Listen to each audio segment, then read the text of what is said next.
الحمد لله وحده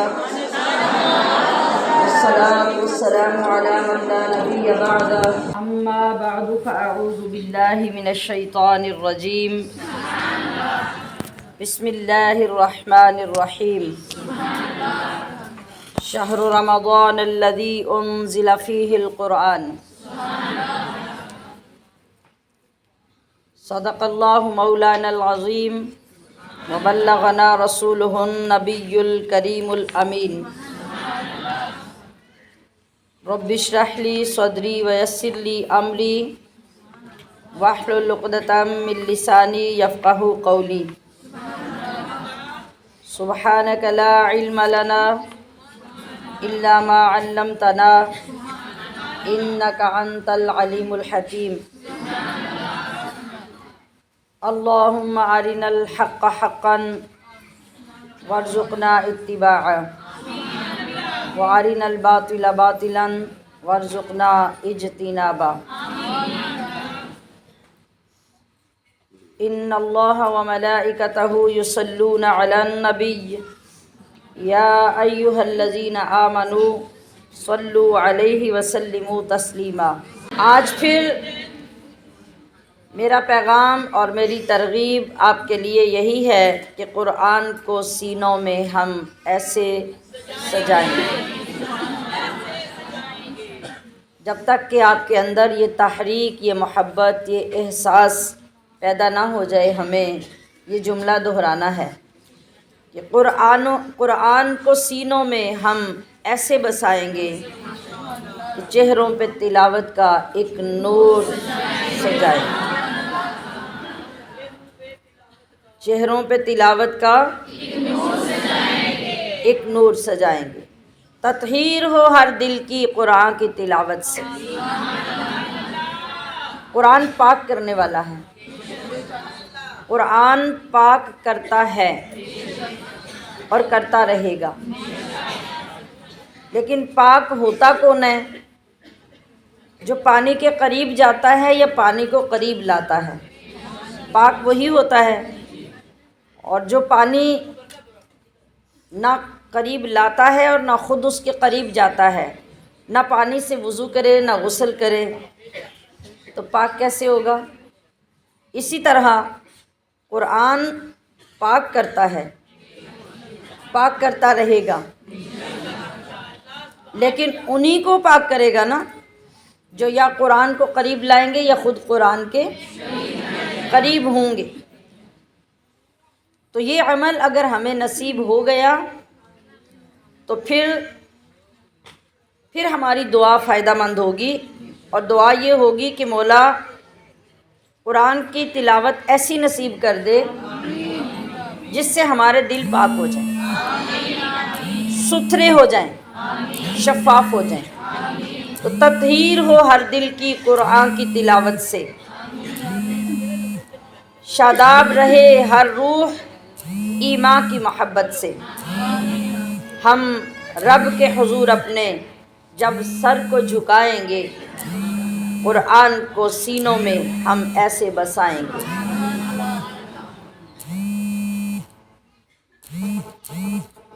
ہر محفل قرآن میں جہاں قرآن پڑھا جائے، جو قرآن کو سمجھ لیتے ہیں اور اس سے ان کو فیض محسوس ہونے لگتا ہے، تو ویسے لوگ آج بھی دنیا میں موجود ہیں۔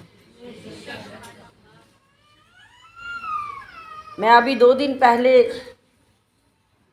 ایک صوفی شخص آج کے دور میں، وہ خود زندہ ہے، کوئی پرانے زمانے کی بات اور کتابوں کی کہانی اور واقعہ نہیں، میں ان کی گفتگو کو پڑھ رہی تھی اور انہوں نے لکھا کہ میں آج بھی سورہ فاتحہ پڑھنے بیٹھتا ہوں تو حضرت علی رضی اللہ تعالی عنہ کا وہ قول مجھے آگے نہیں بڑھنے دیتا۔ میرا سارا مہینہ گزر جاتا ہے اور میں پوری سورۃ فاتحہ نہیں پڑھ سکتا۔ پڑھ نہیں سکتا کا کیا مطلب ہے؟ کہ اس کے اسرار و رموز، اس کی گہرائی، اس کا علم میرے آگے اتنا کھلتا جاتا ہے، اتنا کھلتا جاتا ہے کہ مہینہ ختم ہو جاتا ہے، میں سورۃ فاتحہ ختم نہیں کر سکتا۔ حضرت علی رضی اللہ تعالیٰ عنہ نے کیا فرمایا تھا؟ آپ نے فرمایا تھا اگر میں سورۃ فاتحہ کی تفسیر لکھنے لگوں تو 10 اونٹ بھر جائیں، سورۃ فاتحہ کی تفسیر مکمل نہیں ہوگی۔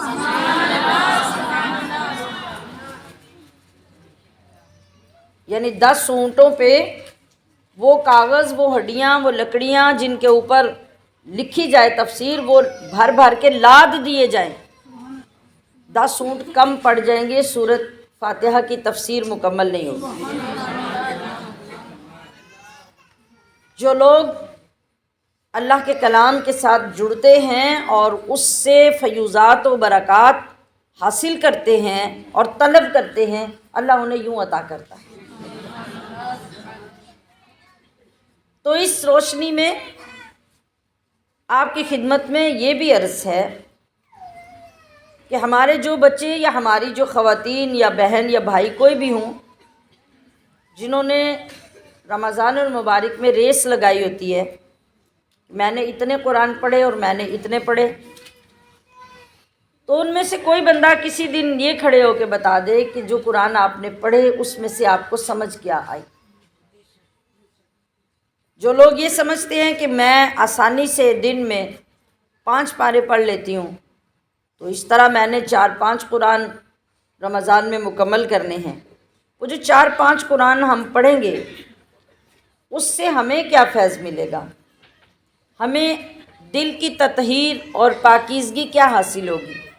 تو قرآن جب پاک کرنے والا ہے، وہ تطہیر کرتا ہے، تو تطہیر کیسے کرے گا؟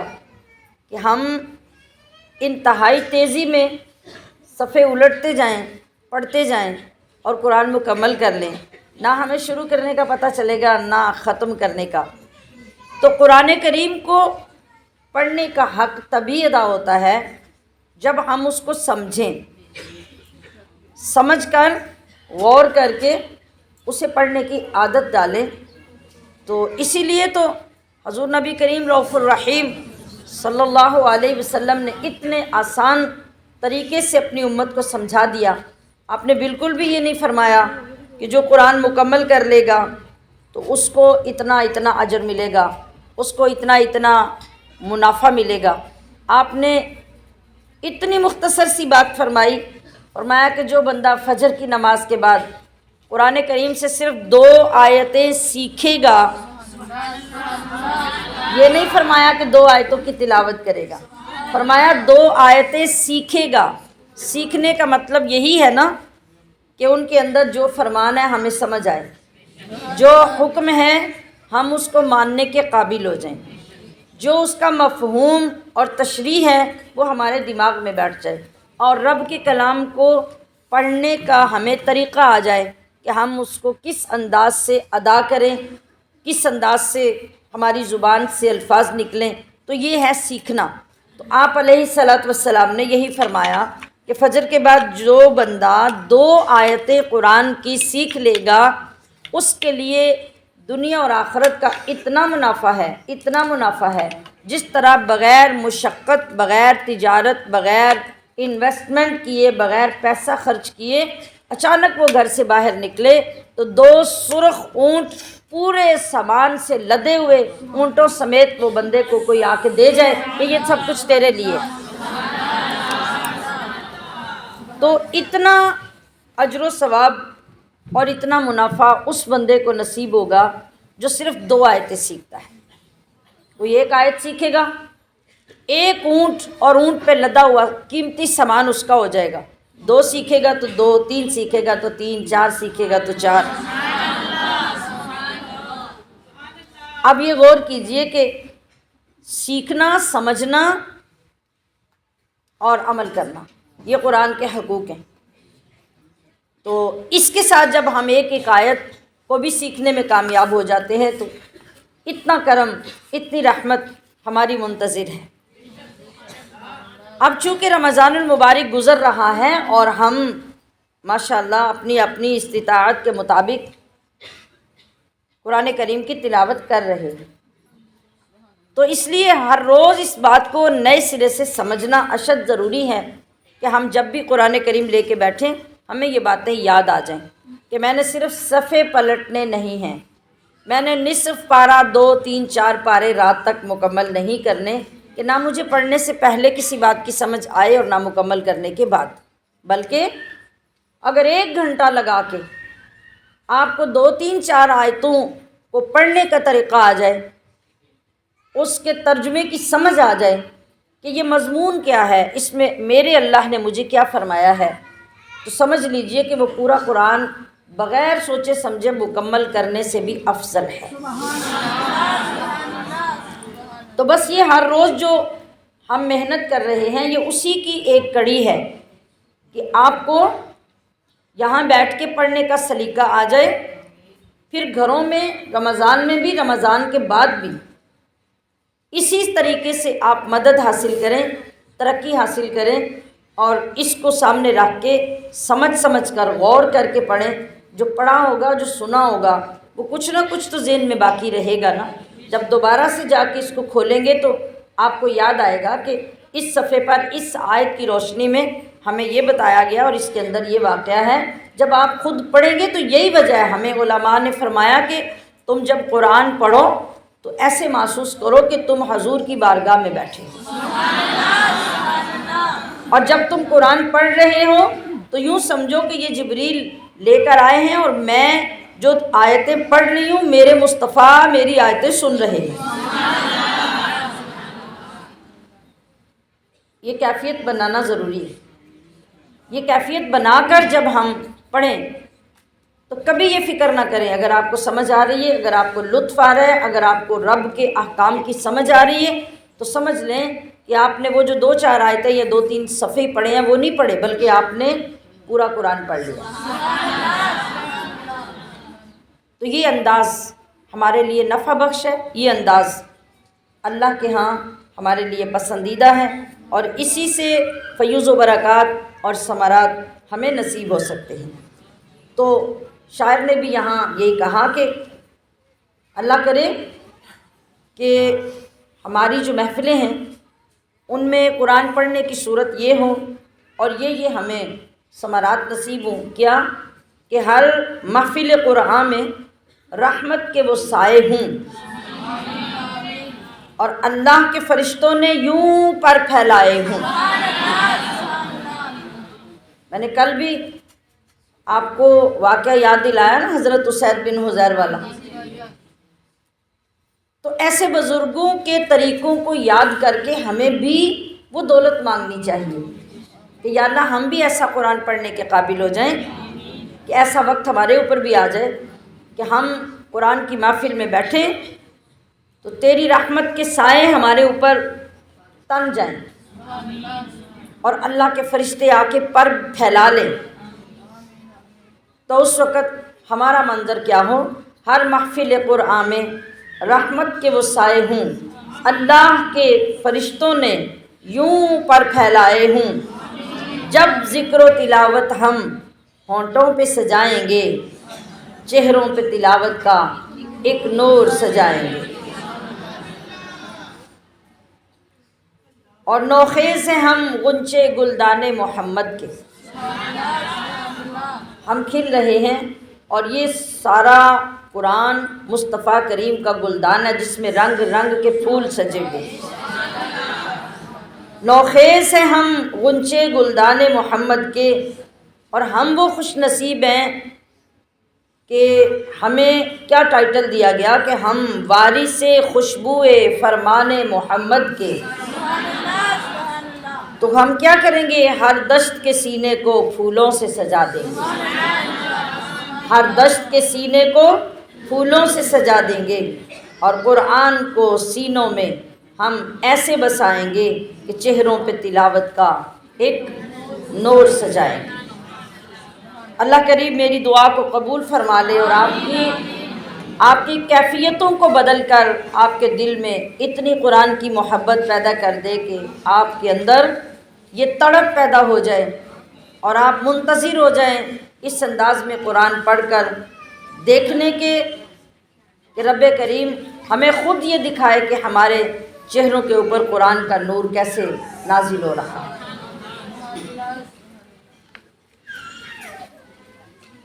اعوذ باللہ من الشیطان الرجیم، بسم اللہ الرحمن الرحیم، ولا يحسبن الذين كفروا سبقوا إنهم لا يعجزون وأعدوا لهم ما استطعتم من قوة ومن رباط الخيل ترهبون به عدو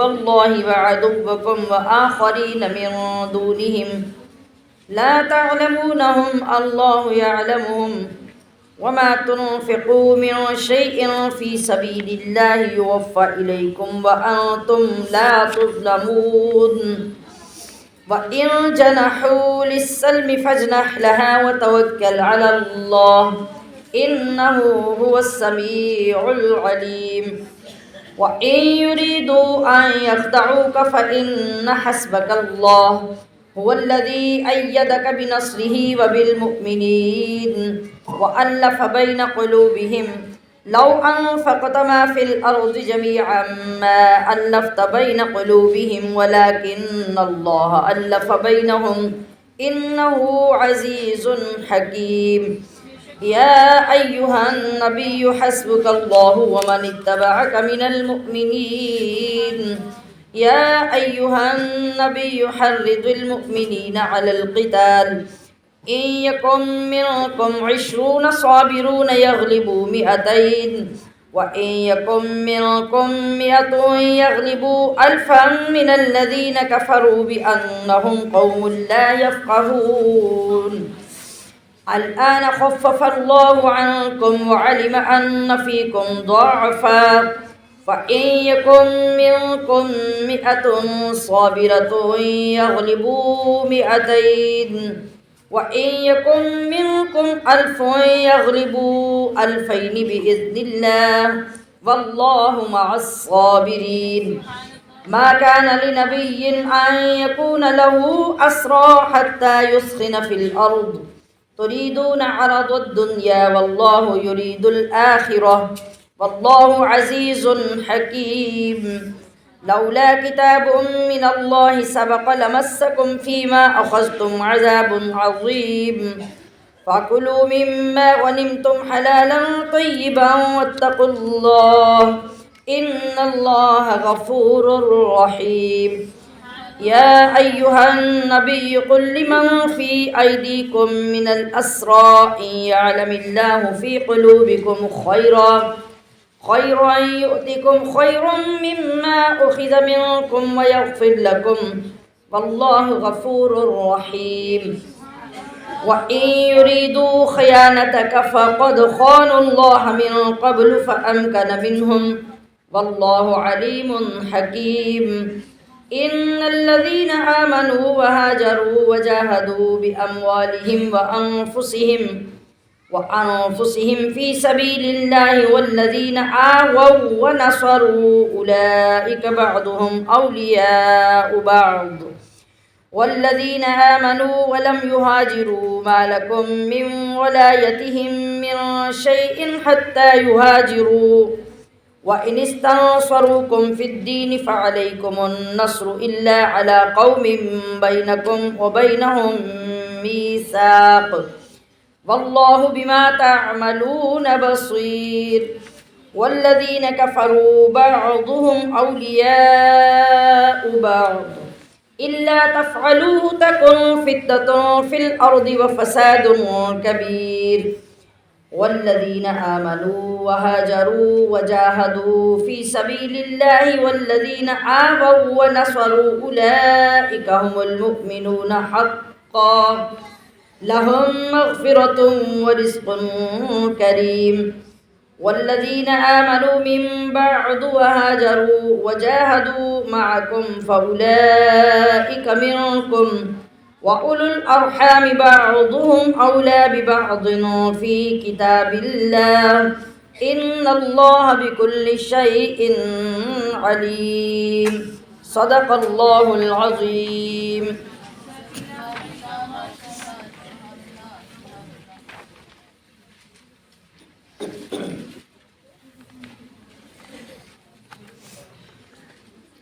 ولا یحسبن،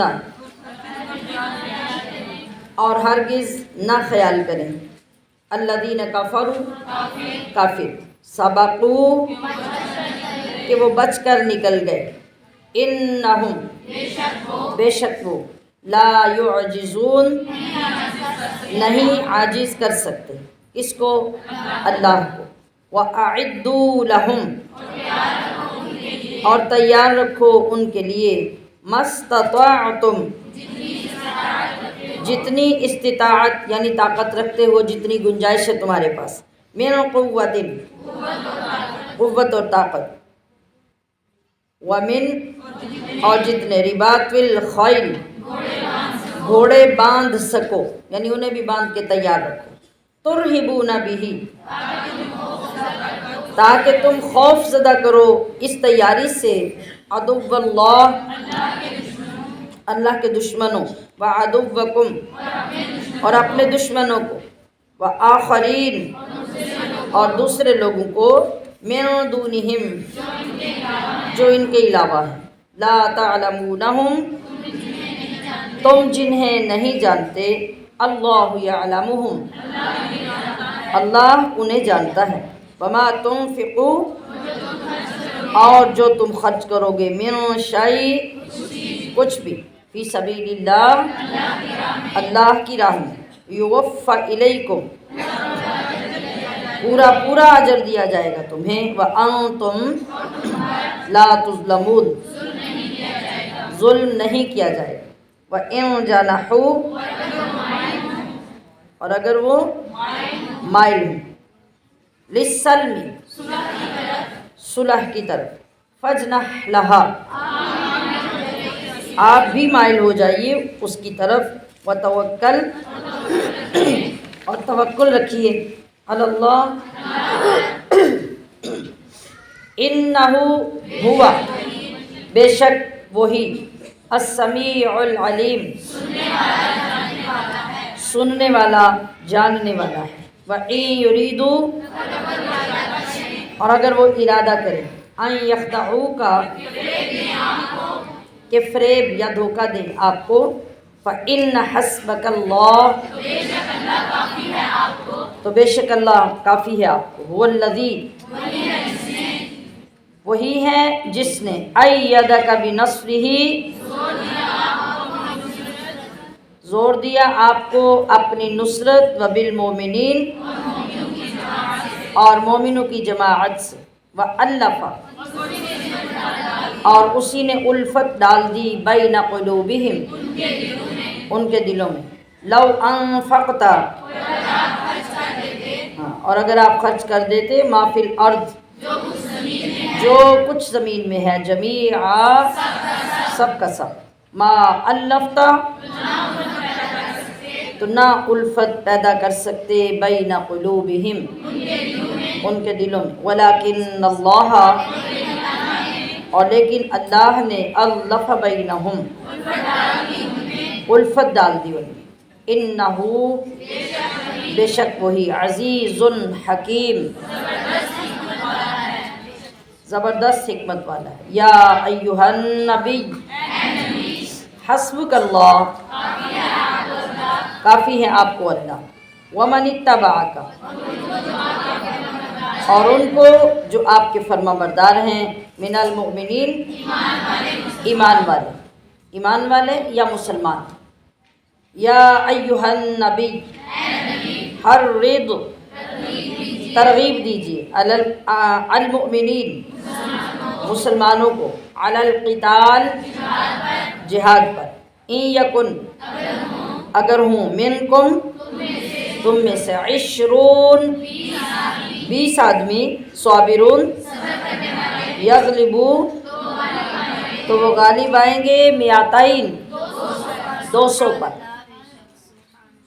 یہ کیفیت کل آپ پڑھ رہے تھے نا تفسیر میں، کہ جب آپ استقامت اور جرأت اور غیرت ایمانی کے ساتھ ڈٹ جائیں گے، آپ 20 ہوں گی اور آپ کے سامنے 200 بھی ہوں گے، تو اللہ غالب آپ کو ہی کرے گا، وَإِن یکن، اور اگر ہوں، منکم، تم میں سے، 100 آدمی، یغلبو تو وہ غالب آئیں گے الفا ہزار پر، تو وہ غالب آئیں گے ہزار پر۔ یہاں پہ سمجھانے کے لیے میں نے پر الگ لگا دیے نا، جملہ آگے پورا ہو رہا ہے جا کے۔ تو غالب آئیں گے ہزار من الذین کفروا کافروں پر، بِأَنَّهُمْ قَوْمٌ کیونکہ یہ وہ قوم ہے لا یفقہون جو نہیں سمجھتی۔ الآن اب خفف اللہ عنکم تخفیف فرما دی اللہ نے تم پر، وعلم اور اسے معلوم ہے ان فیکم کہ تم میں ضعفا کمزوری ہے، فَإِن یکن تو اگر ہوئے منکم تم میں مئۃ صابرۃ 100 آدمی صبر والے، یغلبو تو وہ غالب آئیں گے مئتین 200 پر، وَإِن یکن اور اگر ہوئے منکم تم میں الف 1000 یغلبو الفین تو غالب آئیں گے 2000 پر۔ کیسے آئیں گے؟ بِإِذْنِ اللَّہ اللہ کے حکم سے، واللہ اور اللہ مع الصابرین صابرین کے ساتھ۔ ما کان لنبی نہیں لائق کسی نبی کے، نہیں لائق ہونے کا مطلب ہے کہ کسی نبی کی یہ شان نہیں، ان یکون لہ کہ ہوں اس کے پاس اسرا جنگی قیدی، حتیٰ یہاں تک کہ یسخنا وہ اچھی طرح خون بہائے ان کا، فی الارض زمین میں، یعنی ان کے ساتھ جنگ کرے اور وہ قتل ہوں۔ تریدون تم چاہتے ہو، عرض الدنیا سامان دنیا کا، واللہ یرید اور اللہ چاہتا ہے الآخرہ آخرت تمہارے لیے، واللہ عزیز حکیم اور اللہ غالب حکمت والا ہے۔ لولا اگر نہ ہوتا، کتاب لکھا ہوا، من اللہ اللہ کے پاس، سبقہ پہلے سے، لمسکم تو ضرور پہنچتا تمہیں، فیما بوجہ اس کے کہ اخذتم تم نے لیا ہے، کیا لیا ہے؟ کافروں سے مال، عذاب عظیم بڑا عذاب۔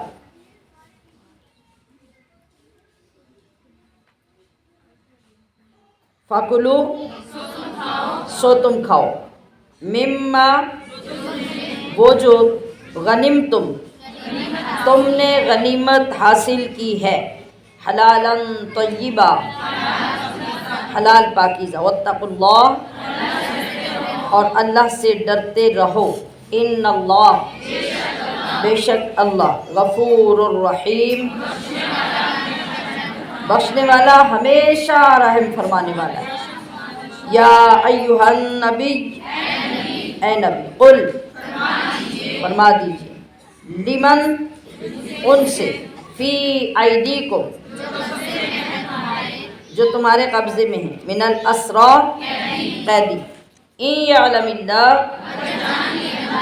اگر جان لی اللہ نے، فی قلوبکم تمہارے دلوں میں، خیرن کوئی خوبی، یعطکم تو عطا کرے گا تمہیں، خیرن مما اس سے بہتر، جو اخذ منکم لیا گیا تم سے، ویغفر لکم اور بخش دے گا تمہیں، واللہ اور اللہ غفور الرحیم بخشنے والا ہمیشہ رحم کرنے والا۔ وَإِن يُرِيدُوا اور اگر وہ ارادہ کرے، خیانتک آپ سے خیانت کا، فقد خان اللہ ہاں تو بے شک وہ خیانت کر چکی اللہ سے بھی، من قبل اس سے پہلے، فَأَمْكَنَ مِنْهُمْ تو اس نے قابو دے دیا ان کا تمہیں، واللہ علیم حکیم، اور اللہ علیم و حکیم ہے۔ ان الذین، بے شک وہ، آمنو، جو ایمان لائے، وہاجروا، اور ہجرت کی، وجاہدو، اور جہاد کیا، باموالہم، اپنے مالوں سے، وانفسہم، اور اپنی جانوں سے، فی سبیل اللہ، اللہ کی راہ، والذین آووا، اور وہ جنہوں نے پناہ دی، کس کو دی تھی؟ مہاجر کون تھے؟ جو مکہ سے مدینہ آئے تھے، ونصروا، اور مدد کی ان کی، اولئک، یہی لوگ ہیں کہ بعضهم، ان کے بعض، اولیاء بعض، دوست ہیں بعض کے، والذین آمنوا، اور جو ایمان لائے، ولم یہاجروا، اور لیکن ہجرت نہیں کی، مالکم، نہیں تمہارے لیے، من ولایتہم، ان کی وراثت سے، من شیء، کوئی چیز، حتی یہاجروا، یہاں تک کہ وہ ہجرت کریں، وَإِنِ اسْتَنصَرُوكُمْ، اور اگر وہ مدد طلب کرے تم سے، فی الدین، دین کے معاملے میں، فَعَلَيْكُمُ النَّصْرُ، تو واجب ہے تم پر مدد کرنا، إِلَّا عَلَىٰ قَوْمٍ،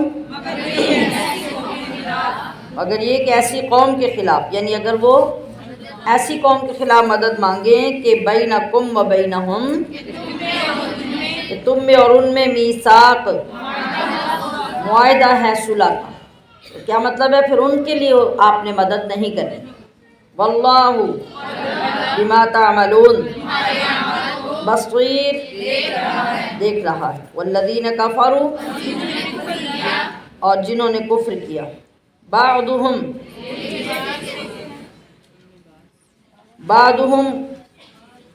اولیاء بعض، ایک دوسرے کے دوست ہیں۔ اگر لفظی کرے تو پھر جیسے اوپر ہم نے پڑھا ہے، بعضهم اولیاء بعض، بعض دوست ہیں بعض کے، جملہ یہی بنتا ہے کہ وہ ایک دوسرے کے دوست ہیں۔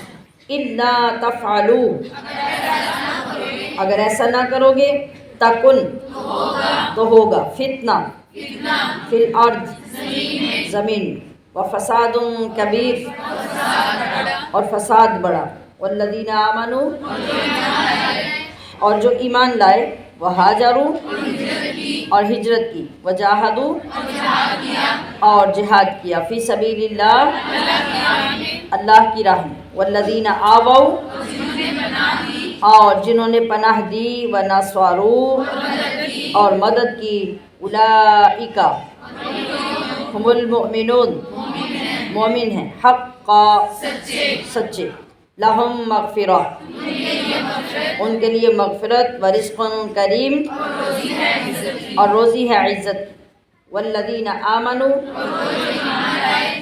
اور وہ جو ایمان لائے، من بعد، بعد میں، وہاجروا، اور ہجرت بھی کی، وجاہدوا، اور جہاد بھی کیا، معکم، تمہارے ساتھ، فَأُولَئِكَ مِنْكُمْ،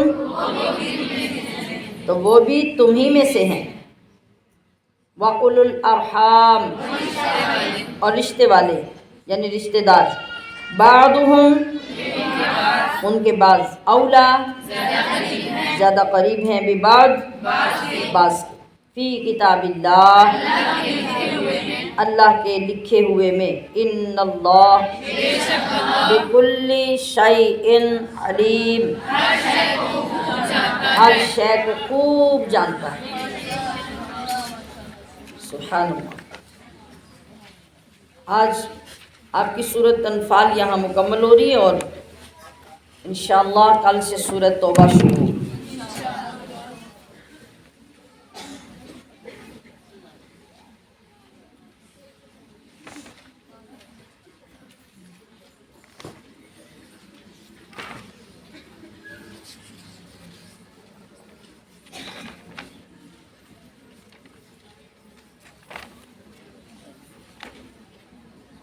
اللہ اکبر۔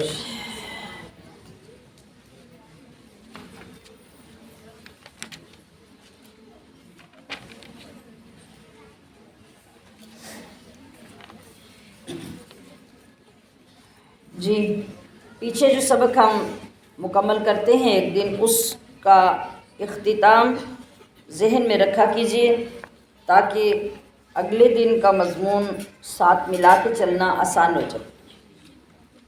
تو کل پچھلا مضمون ہمارا کہاں مکمل ہوا تھا؟ وَلَا يَحْسَبَنَّ الَّذِينَ كَفَرُوا سَبَقُوا إِنَّهُمْ لَا يُعْجِزُونَ۔ کافر اس خیال میں بالکل نہ رہیں کہ وہ ہاتھ سے نکل گئے، کیونکہ وہ کبھی بھی اللہ کو عاجز نہیں کر سکتے۔ اس آیت میں کیا بتایا گیا تھا؟ یعنی جو کافر جنگ بدر سے بھاگ گئے تھے اور وہ قید نہیں ہوئے، قتل نہیں ہوئے،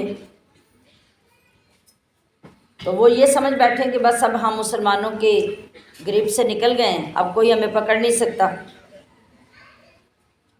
تو اللہ فرما رہا ہے کہ وہ بالکل اس باطل سوچ کو نہ اپنائیں، بلکہ یہ سمجھیں کہ ہم ہر طرح ہر وقت پکڑنے پہ قادر ہیں۔ اگر اس مرتبہ وہ بچ گئے ہیں تو وہ کیا سمجھتے ہیں کہ وہ ہمیشہ کے لیے بچ گئے ہیں؟ جب اللہ چاہے گا اور جب ان کا وقت لکھا ہوگا، اس وقت میں ان کا بھی حشر ہو جائے گا اور وہ بھی اپنے انجام کو پہنچ جائے گا۔ تو اس روشنی میں یہ ہم سب کے لیے عبرت ہے کہ اگر کسی وقت ہم برے کام کر کے، گناہ کر کے، نافرمانیاں کر کے بچ جائیں اور اللہ ہمیں عذاب نہ دے اور ہماری پکڑ نہ ہو، اللہ پاک نظر انداز کر دے، صرف نظر فرما دے، تو یہ اس کا کرم ہے۔ لیکن اس کا یہ مطلب نہیں کہ ہم شیر ہو جائیں گناہ پہ اور ہم یہ کہیں کہ کچھ بھی نہیں ہوا، یہ گناہ کر لیا، وہ کر لیا تو کچھ بھی نہیں ہوا۔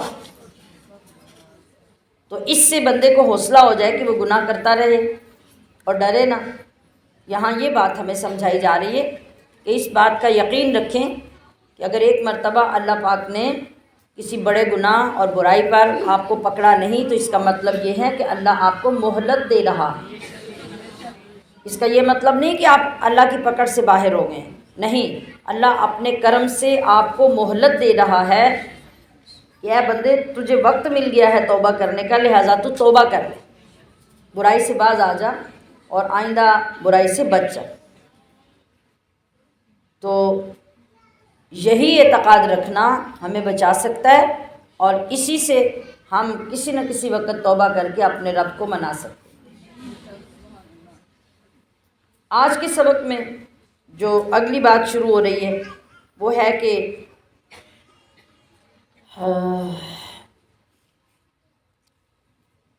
اے مسلمانوں،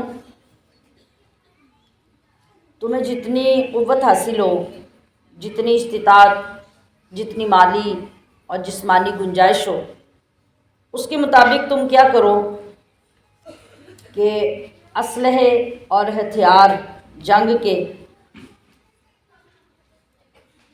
یا پھر یہ کہ جنگ کے دوران جو تمہیں مال غنیمت ہو ملے، اس کو سنبھال کر دوبارہ اپنے دشمن کے لیے تیار کر کے رکھو۔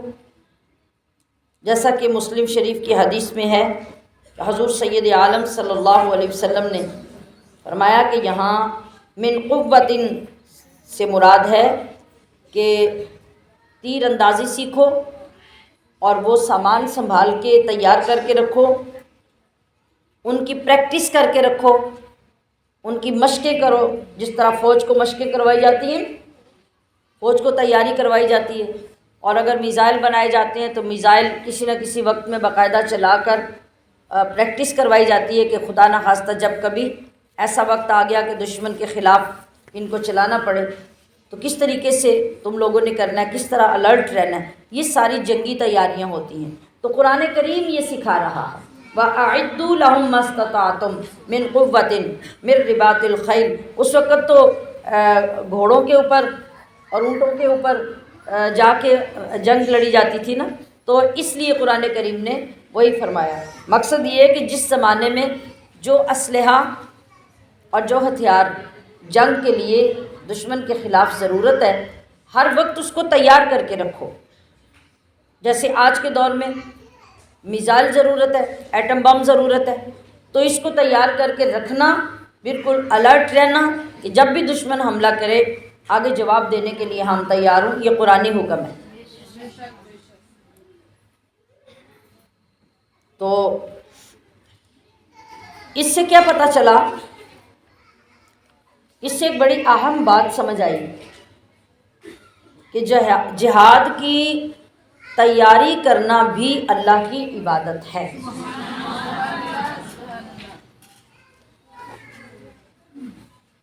جس طرح جہاد کرنا بعض اوقات مسلمان پہ فرض ہو جاتا ہے کافر کے خلاف، اسی طرح جہاد کی تیاری کرنا بھی فرض ہے۔ کس طرح؟ جیسے ہمارے اوپر نماز فرض ہے کہ وضو فرض ہے؟ بولیں، نماز۔ تو پھر وضو کے بغیر نماز ہو جاتی ہے؟ نہیں۔ تو نماز کی تیاری میں وضو آتا ہے نا، تو جس طرح نماز ضروری ہے اسی طرح وضو بھی ضروری ہے۔ ایسے ہی بلا تمثیل جس طرح بعض جگہوں پر، بعض مقامات پہ اور بعض موقعوں پر مسلمان پہ جہاد فرض ہو جاتا ہے، اسی طرح جہاد کی تیاری کر کے رکھنا بھی فرض ہے، اور جس طرح جہاد عبادت ہے اس طرح اس کی تیاری بھی عبادت ہے۔ دوسری بات اس سے یہ پتہ چلی کہ عبادت سے پہلے، عبادت کی نیت سے، عبادت کے ساز و سامان یا عبادت کے اسباب، ان کو جمع کرنا بھی عبادت ہے، اور اسی طرح گناہ کے اسباب جمع کرنا بھی گناہ ہے۔ اب یہاں یہ بات سمجھی جائے گی کہ اگر عبادت کے لیے عبادت کے اسباب خریدنا، جمع کرنا، سنبھالنا، یہ بھی عبادت میں شامل ہوگا۔ مثال کے طور پہ آپ نماز کے لیے جائے نماز خریدتے ہیں، آپ نماز کے لیے لوٹا خریدتے ہیں، آپ کے پاس پانی کی کمی ہے تو آپ پانی جمع کر کے رکھتے ہیں پاک ہونے کے لیے، غسل یا وضو کے لیے۔ تو یہ آپ جتنے کام کر رہے ہیں یہ سب عبادت ہے۔ وضو کی نیت سے لوٹا خرید کے لانا بھی عبادت میں شامل ہے، نماز کی نیت سے جائے نماز خرید کے لانا یہ بھی عبادت ہے، نماز کے لیے وضو کرنا یہ بھی عبادت ہے۔ یہ سارے عبادت کے اسباب ہیں۔ تو بالکل بلا تمثیل یہ بات بھی سمجھ آ گئی۔ آپ نے دل میں چوری کا ارادہ کیا، نعوذ باللہ، آپ نے اب دیکھا کہ میں نے تالا توڑنا ہے، تو تالا توڑنے کے لیے آپ نے کوئی کیل، کوئی چھری، کوئی چاقو کہیں سے چھپا کے لایا یا خرید کے لایا اور لا کے اپنے پاس چھپا لیا کہ جب مجھے موقع ملے گا تو میں ان چیزوں کے ساتھ تالا توڑوں گا اور چوری کر لوں گا۔ اب وہ جو کیل چھوٹا سا آپ نے لیا، کہیں سے اٹھایا یا خریدا، وہ جو چھری یا نوک والی کوئی تار بھی لائی، اس کو جمع کرنا، اس کو لانا بھی گناہ ہے اور چوری کرنا بھی گناہ ہے۔ بات سمجھ میں آئی؟ جس طرح نیکی کرنے کے لیے نیکی کے سارے اسباب بھی نیکی ہیں، عبادت کرنے کے لیے عبادت کے سارے اسباب بھی عبادت ہیں، اس طرح گناہ کرنے کے لیے گناہ کے سارے اسباب بھی اتنے ہی گناہ میں شامل ہے جتنا کہ چوری کر کے آپ کو گناہ ہونا ہے۔ خدا نہ خواستہ کسی بری نیت سے، کسی حرام کاری کے لیے آپ نیت کر کے جاتے ہیں تو صرف حرام کاری ہی گناہ نہیں، آپ نے گھر سے نکلنے کا ارادہ کیا اور پھر سفر شروع کیا، وہ سفر بھی سارا حرام ہے۔ کسی سواری پر بیٹھ کے گئے، اس پہ بیٹھنا بھی حرام ہے، کرایہ دے کے گئے تو کرایہ دینا بھی حرام ہے، جا کے انتظار کیا کسی وقت کا، وہ سارا وقت آپ کا حرام میں گزرا۔ تو جو متعلقات ہوتے ہیں گناہ یا نیکی یا عبادت کے، وہ بھی اسی کا حکم رکھتے ہیں۔ اس لیے یہاں قرآن کریم فرما رہا ہے کہ تمہارا جہاد سے پہلے جہاد کی تیاری کرنا، حتیٰ کہ تیر، تلواریں، نیزے، گھوڑے، ان کو باندھنا، ان کو رکھنا، ان کو پالنا، حتیٰ کہ جہاد کی نیت سے اگر کوئی بندہ گھوڑے کو نہلاتا ہے، اس کی لید اٹھاتا ہے، اٹھا کے باہر روز پھینکتا ہے اور اس کی جگہ پہ صفائی کرتا ہے، وہ بھی عبادت ہے۔ اور اس کے علاوہ تیسری بات کیا ثابت ہوئی اس آیت سے؟ کہ کافروں کو ڈرانا دھمکانا، اپنی طاقت اور بہادری کا اظہار کرنا اور بہادری کی باتیں کرنا، یہ سب جائز ہے۔ یہاں دیکھیں اللہ پاک نے فرمایا کہ ترہبون بہ عدو اللہ وعدوکم۔ ابھی ہم نے کیا ترجمہ پڑھا اس کا؟ تاکہ تم ڈراؤ، یعنی روب ڈالو اللہ اور اللہ کے دشمنوں پر اور اپنے دشمنوں پر۔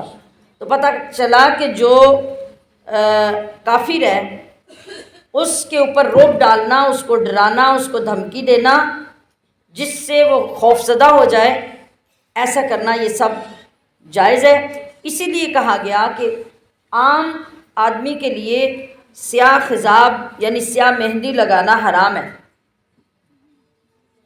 جب انسان اس ایج میں پہنچ جاتا ہے کہ اس کے بال سفید ہونے لگ جاتے ہیں، وہ کالی مہندی لگا کے، مرد ہے یا عورت، داڑھی پہ اور سر پہ کالی مہندی لگا کے لوگوں کو یہ شو کرتا ہے کہ میں جوان ہوں، تو یہ حرام ہے۔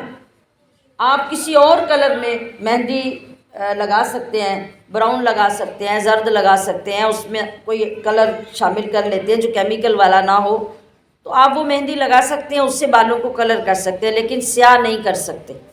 جو لوگ بھی، خواتین اچھی طرح سن لیں، ہماری بہت سی خواتین کو شوق ہوتا ہے، کوئی شادی آ رہی ہے تو چلو کالی مہندی لا لو، وہ سب کو یہ پتہ ہوتا ہے کہ آپ کی ماشاءاللہ سے عمر کتنی ہے اور آپ کے منہ میں دانت بھی ہیں کہ نہیں، کالے بال ہو جائیں گے تو کیا ہوگا، ہیں جی؟ تو کالی مہندی، کالا کلر لگانا حرام ہے۔ اب جو میں بات آپ کو بتانے جا رہی ہوں وہ دیکھیں، میں نے کہا کہ کافروں پر روب ڈالنا، ان کو خوف زدہ کرنا، کسی بندے کو دھمکیاں دے کے خوف زدہ کرنا حرام ہے، غلط ہے، لیکن کافر کو آپ خوف زدہ کریں گے، اس پہ روب ڈالیں گے، اس کو دھمکائیں گے، یہ جائز ہے۔ اسی لیے یہاں یہ کہا گیا کہ جب ایک مرد میدان جنگ میں جا رہا ہے کافروں سے لڑائی کے لیے، تو وہ اگر اپنی داڑھی اور بالوں پہ کالا خضاب لگاتا ہے تو اس کے لیے جائز ہے، اس کے لیے جائز ہے۔ کیوں جائز ہے؟ کہ دیکھنے والے کو وہ بوڑھا نہیں لگے گا، وہ جوان لگے گا، تو جوان مومن کا روب ہوگا اس کے اوپر، وہ خوف زدہ ہوگا۔ ورنہ اس کے علاوہ سیاہ خضاب لگانا ناجائز ہے اور حرام ہے اور گناہ ہے۔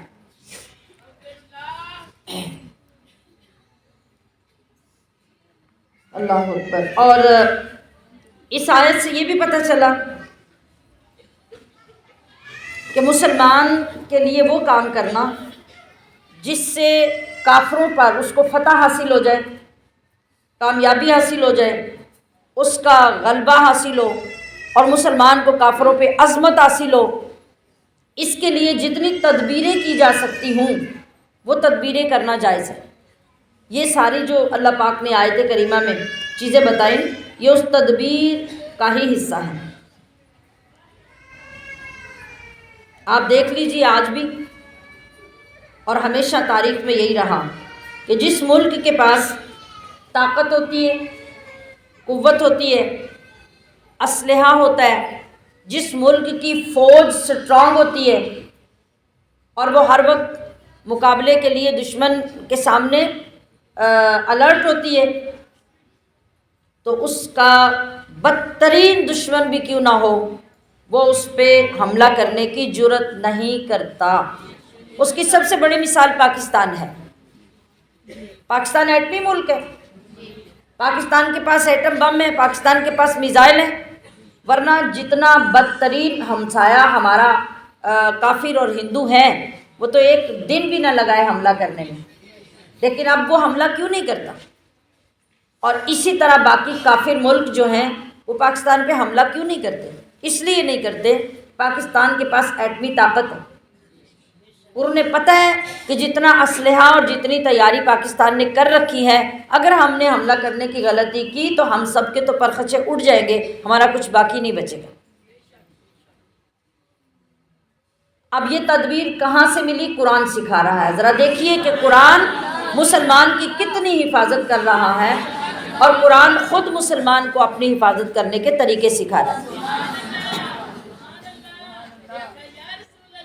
لیکن دوسری طرف جس طرح ہمارے چاروں طرف دشمنوں نے گھیرا ڈالا ہوا ہے اور اسلام کی دشمنی کے لیے ہر کوئی اٹھ رہا ہے، کس کس طریقے سے مسلمانوں کو پریشان کیا جاتا ہے۔ کبھی ہمارے قرآن کی بے حرمتی کی جاتی ہے، کبھی ہمارے پیارے نبی صلی اللہ تعالی علیہ وسلم کی ذات اقدس کو نشانہ بنایا جاتا ہے۔ مقصد کیا ہے کہ اس سے مسلمانوں کو برانگیختہ کرنا ہوتا ہے، مشتعل کرنا ہوتا ہے، بلیک میل کرنا ہوتا ہے کہ یہ لوگ جو ہیں یہ غصے میں آ کے ایمانی غیرت میں اٹھیں گے اور جنگ شروع ہو جائے گی، لڑائی شروع ہو جائے گی۔ یہ اس طریقے سے چھیڑنے کی کوشش کرتے ہیں، لیکن کھل کے سامنے کیوں نہیں آتے؟ اس لیے کہ انہیں پتہ ہے کہ پاکستان کے پاس ایٹمی طاقت ہے، اگر ہم نے اس کو چھیڑا اور اس کے ساتھ جنگ شروع کی تو کوئی بچے گا نہیں۔ تو اللہ رب العزت نے یہ سارے طریقے ہمیں خود سکھائے کہ اس کے کافر کے خلاف یوں اپنے آپ کو ہر وقت تیار رکھو کہ وہ جب بھی تمہارے اوپر حملہ کرے اسے منہ کی کھانی پڑے اور وہ بری طرح شکست کھا جائے۔ پھر فرمایا کہ وہ آخرین من دونہم، اور جو ان کے علاوہ لوگ ہیں یعنی کافروں کے علاوہ بھی، ان کے لیے بھی یہ کرو۔ وہ کون ہے؟ مفسرین نے لکھا کہ اس سے مراد بنو قریظہ کے یہودی ہیں۔ پچھلے 2-3 دن سے ان کا تذکرہ آ رہا ہے، نام یاد ہو گیا ہوگا آپ کو۔ بنو قریظہ کون ہے؟ اونچی بولیں۔ بنو قریظہ کون ہے؟ اب بولیں نا بھائی، اونچی بولیں، مجھے سمجھ آئے۔ یہ یہودیوں کے ایک قبیلے کا نام ہے۔ دوبارہ بولیں جی۔ ایک تفسیری قول کے مطابق یہاں بنی قریظہ کے یہودی ہیں دوسرے لوگ جو ہیں، اور ایک قول کے مطابق فارس کے مجوسی ہیں۔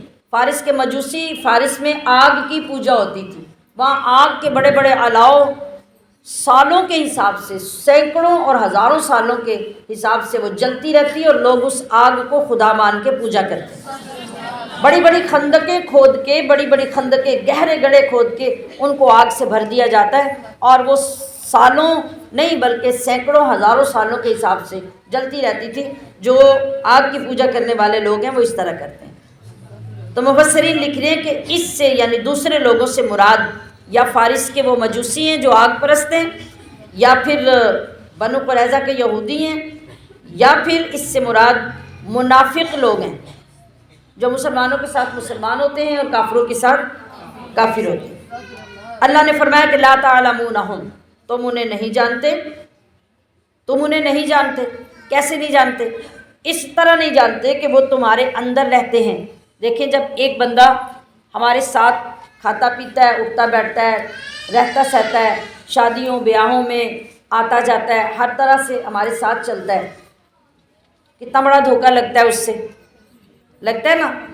وہ ہمارے پہلو میں خنجر گھونپتا ہے اور ہمیں پتہ بھی نہیں چلتا کہ وہ ہمارا کتنا بڑا دشمن تھا۔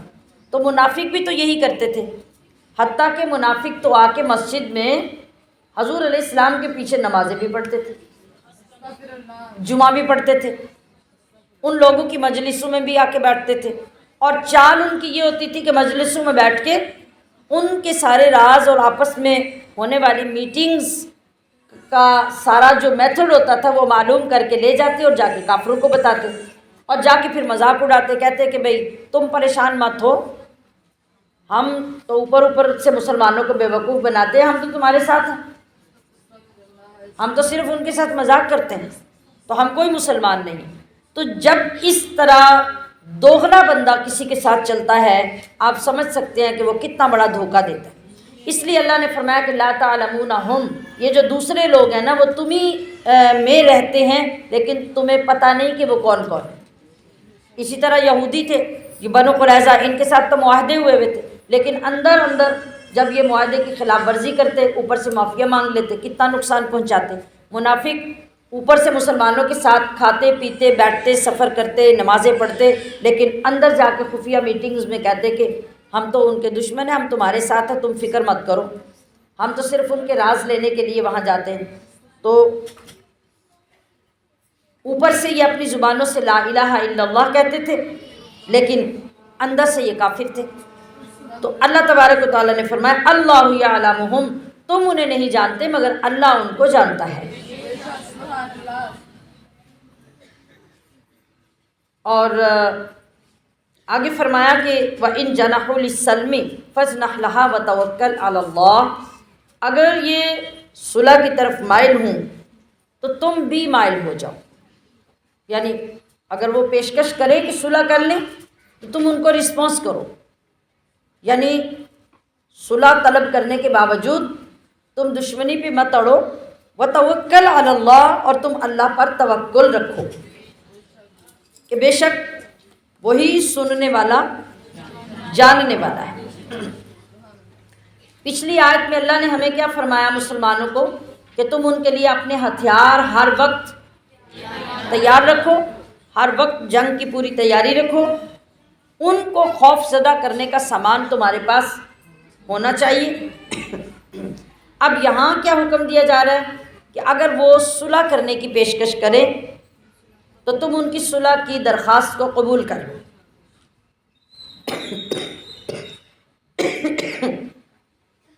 اب یہاں یہ بات یاد رکھنے والی ہے کہ اگر صلح کرنا مسلمان کے حق میں بہتر ہو،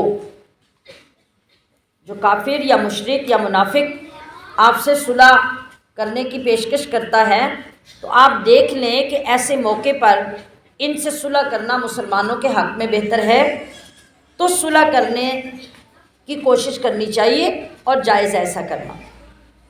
اگرچہ کچھ ایسا معاہدہ ہو کہ کوئی مال لینا دینا پڑے اور اس کے تبادلے میں صلح ہونی ہو، کوئی معاہدہ اس طرح ہو تو بھی صلح کر لینی چاہیے۔ اور صلح کے بعد اگر صلح توڑنے میں مصلحت ہو، مثال کے طور پہ آپ نے صلح کر لی، آگے چل کے پتہ چلا کہ یہ لوگ تو ہمیں بہت نقصان پہنچا رہے ہیں اور ان کے ساتھ صلح کرنا بڑا نقصان دہ ثابت ہوا ہے، تو آپ اس کو توڑ دیں۔ یہ قرآن سکھا رہا ہے کہ پھر آپ دیکھ رہے ہیں کہ کھلم کھلا وہ نقصان کر رہے ہیں اور دھوکہ دے رہے ہیں تو پھر آپ وہ صلح ختم کر دیں۔ لیکن آپ دیکھیے کہ اسلام کتنا شفاف قانون ہمیں دیتا ہے، آپ وہ صلح ختم کر دیں لیکن اس طرح ختم نہ کریں کہ اپنی مرضی سے ختم کر کے بیٹھ جائیں، بلکہ کھلے عام ان کو اس بات کی پہلے اطلاع کریں کہ ہم تمہارے ساتھ صلح میں نہیں چل سکتے، تم ہمارے لیے نقصان دہ لوگ ہو اور دھوکے باز لوگ ہو، اس لیے ہم صلح ختم کر رہے ہیں۔ کتنی جرأت کا سبق دیتا ہے اسلام۔ آج ہم مسلمانوں کے ساتھ مسلمان ہو کر ایسی ایسی سازشیں کرتے ہیں، ایسی ایسی پالیسیز اختیار کرتے ہیں کہ کفر بھی شرما جاتا ہے۔ سگے بہن بھائی، سگے رشتہ دار، اوپر سے کچھ ہوتے ہیں اندر سے کچھ ہوتے ہیں۔ صلح کر کے بھی آپ دیکھیں گے کہ خاندانوں میں، برادریوں میں ایسی باتیں ہوتی ہیں، ایک جب صلح کر لیتا ہے دوسرے خاندان سے یا گھر کسی رشتہ دار سے تو تیسرا آ کے کہتا ہے کہ تم نے صلح کیوں کی، تمہیں صلح نہیں کرنی چاہیے تھی۔ تو صلح کرنے والے کتنے لوگ یہ جواب دیتے ہیں کہ کیا کرتے، فلاں آ گیا تھا، فلاں آ گیا تھا، فلاں آ گیا تھا، اس کے منہ کو یہ کہنا پڑا ہم اندر سے تو کوئی راضی نہیں ہے۔ بتائیے ایسا کہتے ہیں کہ نہیں کہتے؟ کہتے ہیں نا کہ یہ جو کچھ ہے یہ دنیا داری کے لیے، ہم اندر سے کوئی راضی نہیں، یا فلاں وقت میں انہوں نے آ کے ہمیں دیا تھا تو ہم بھی جا کے دے آئیں گے، بس ہمارا کوئی آگے نیا لینا دینا ان کے ساتھ نہیں ہے۔ آپ دیکھیں کہ اسلام کتنا جرأت مند دین ہے۔ اللہ مومن کو کتنی جرأت سکھا رہا ہے کہ یا تو ہم اپنے رشتہ داروں کو اتنی اندر کی مار دیتے ہیں کہ کفر اور شیطان بھی شرما جاتا ہے، جبکہ اسلام ہمیں اتنی جرأت سکھا رہا ہے، وہ فرما رہا ہے کہ اگر کافر اور مشرک کے ساتھ بھی تمہاری صلح ہوئی تھی اور تمہیں نظر آ گیا کہ وہ تمہیں دھوکہ دے رہا ہے تو اس کے منہ پہ کہہ دو کہ بھئی ہم تمہارے ساتھ نہیں چل سکتے۔ یعنی جو فیصلہ ہے وہ سر عام کرو، کھلا صلح کا پیغام قبول کرنا ہے تو صلح کے ساتھ ویسے چلو جیسے دین تمہیں سکھاتا ہے، اور اگر تم صلح نہیں رکھ سکتے تو پھر سر عام کہہ دو کہ بھی ہماری تمہاری صلح نہیں چل سکتی، لہٰذا تم اپنے گھر ہم اپنے گھر۔ ہمارے اندر اتنی جرأت ہوتی ہے کبھی بھی نہیں، ہم کبھی جرأت کے ساتھ حق بات نہیں کہہ سکتے، جس دن ہمارے اندر حق بات کہنے کی جرت ہو جائے گی تو یقین کیجئے آدھے جھگڑے ہمارے ختم ہو جائیں گے۔ جی، اور دوسری بات اس سے یہ پتہ چلی کہ جس مشرک سے کوئی وعدہ کوئی معاہدہ کیا جائے، یہ مشرکین عرب کے متعلق کہ ان میں جو مشرک ہو وہ عرب والوں میں سے نہ ہو، یعنی باہر دنیا کے کسی حصے سے بھی ہو، کیونکہ جو عرب کے مشرکین ہیں ان کے لیے حکم یہ تھا کہ دو ہی باتیں ہوں گی، یا تو ان سے جنگ لڑی جائے گی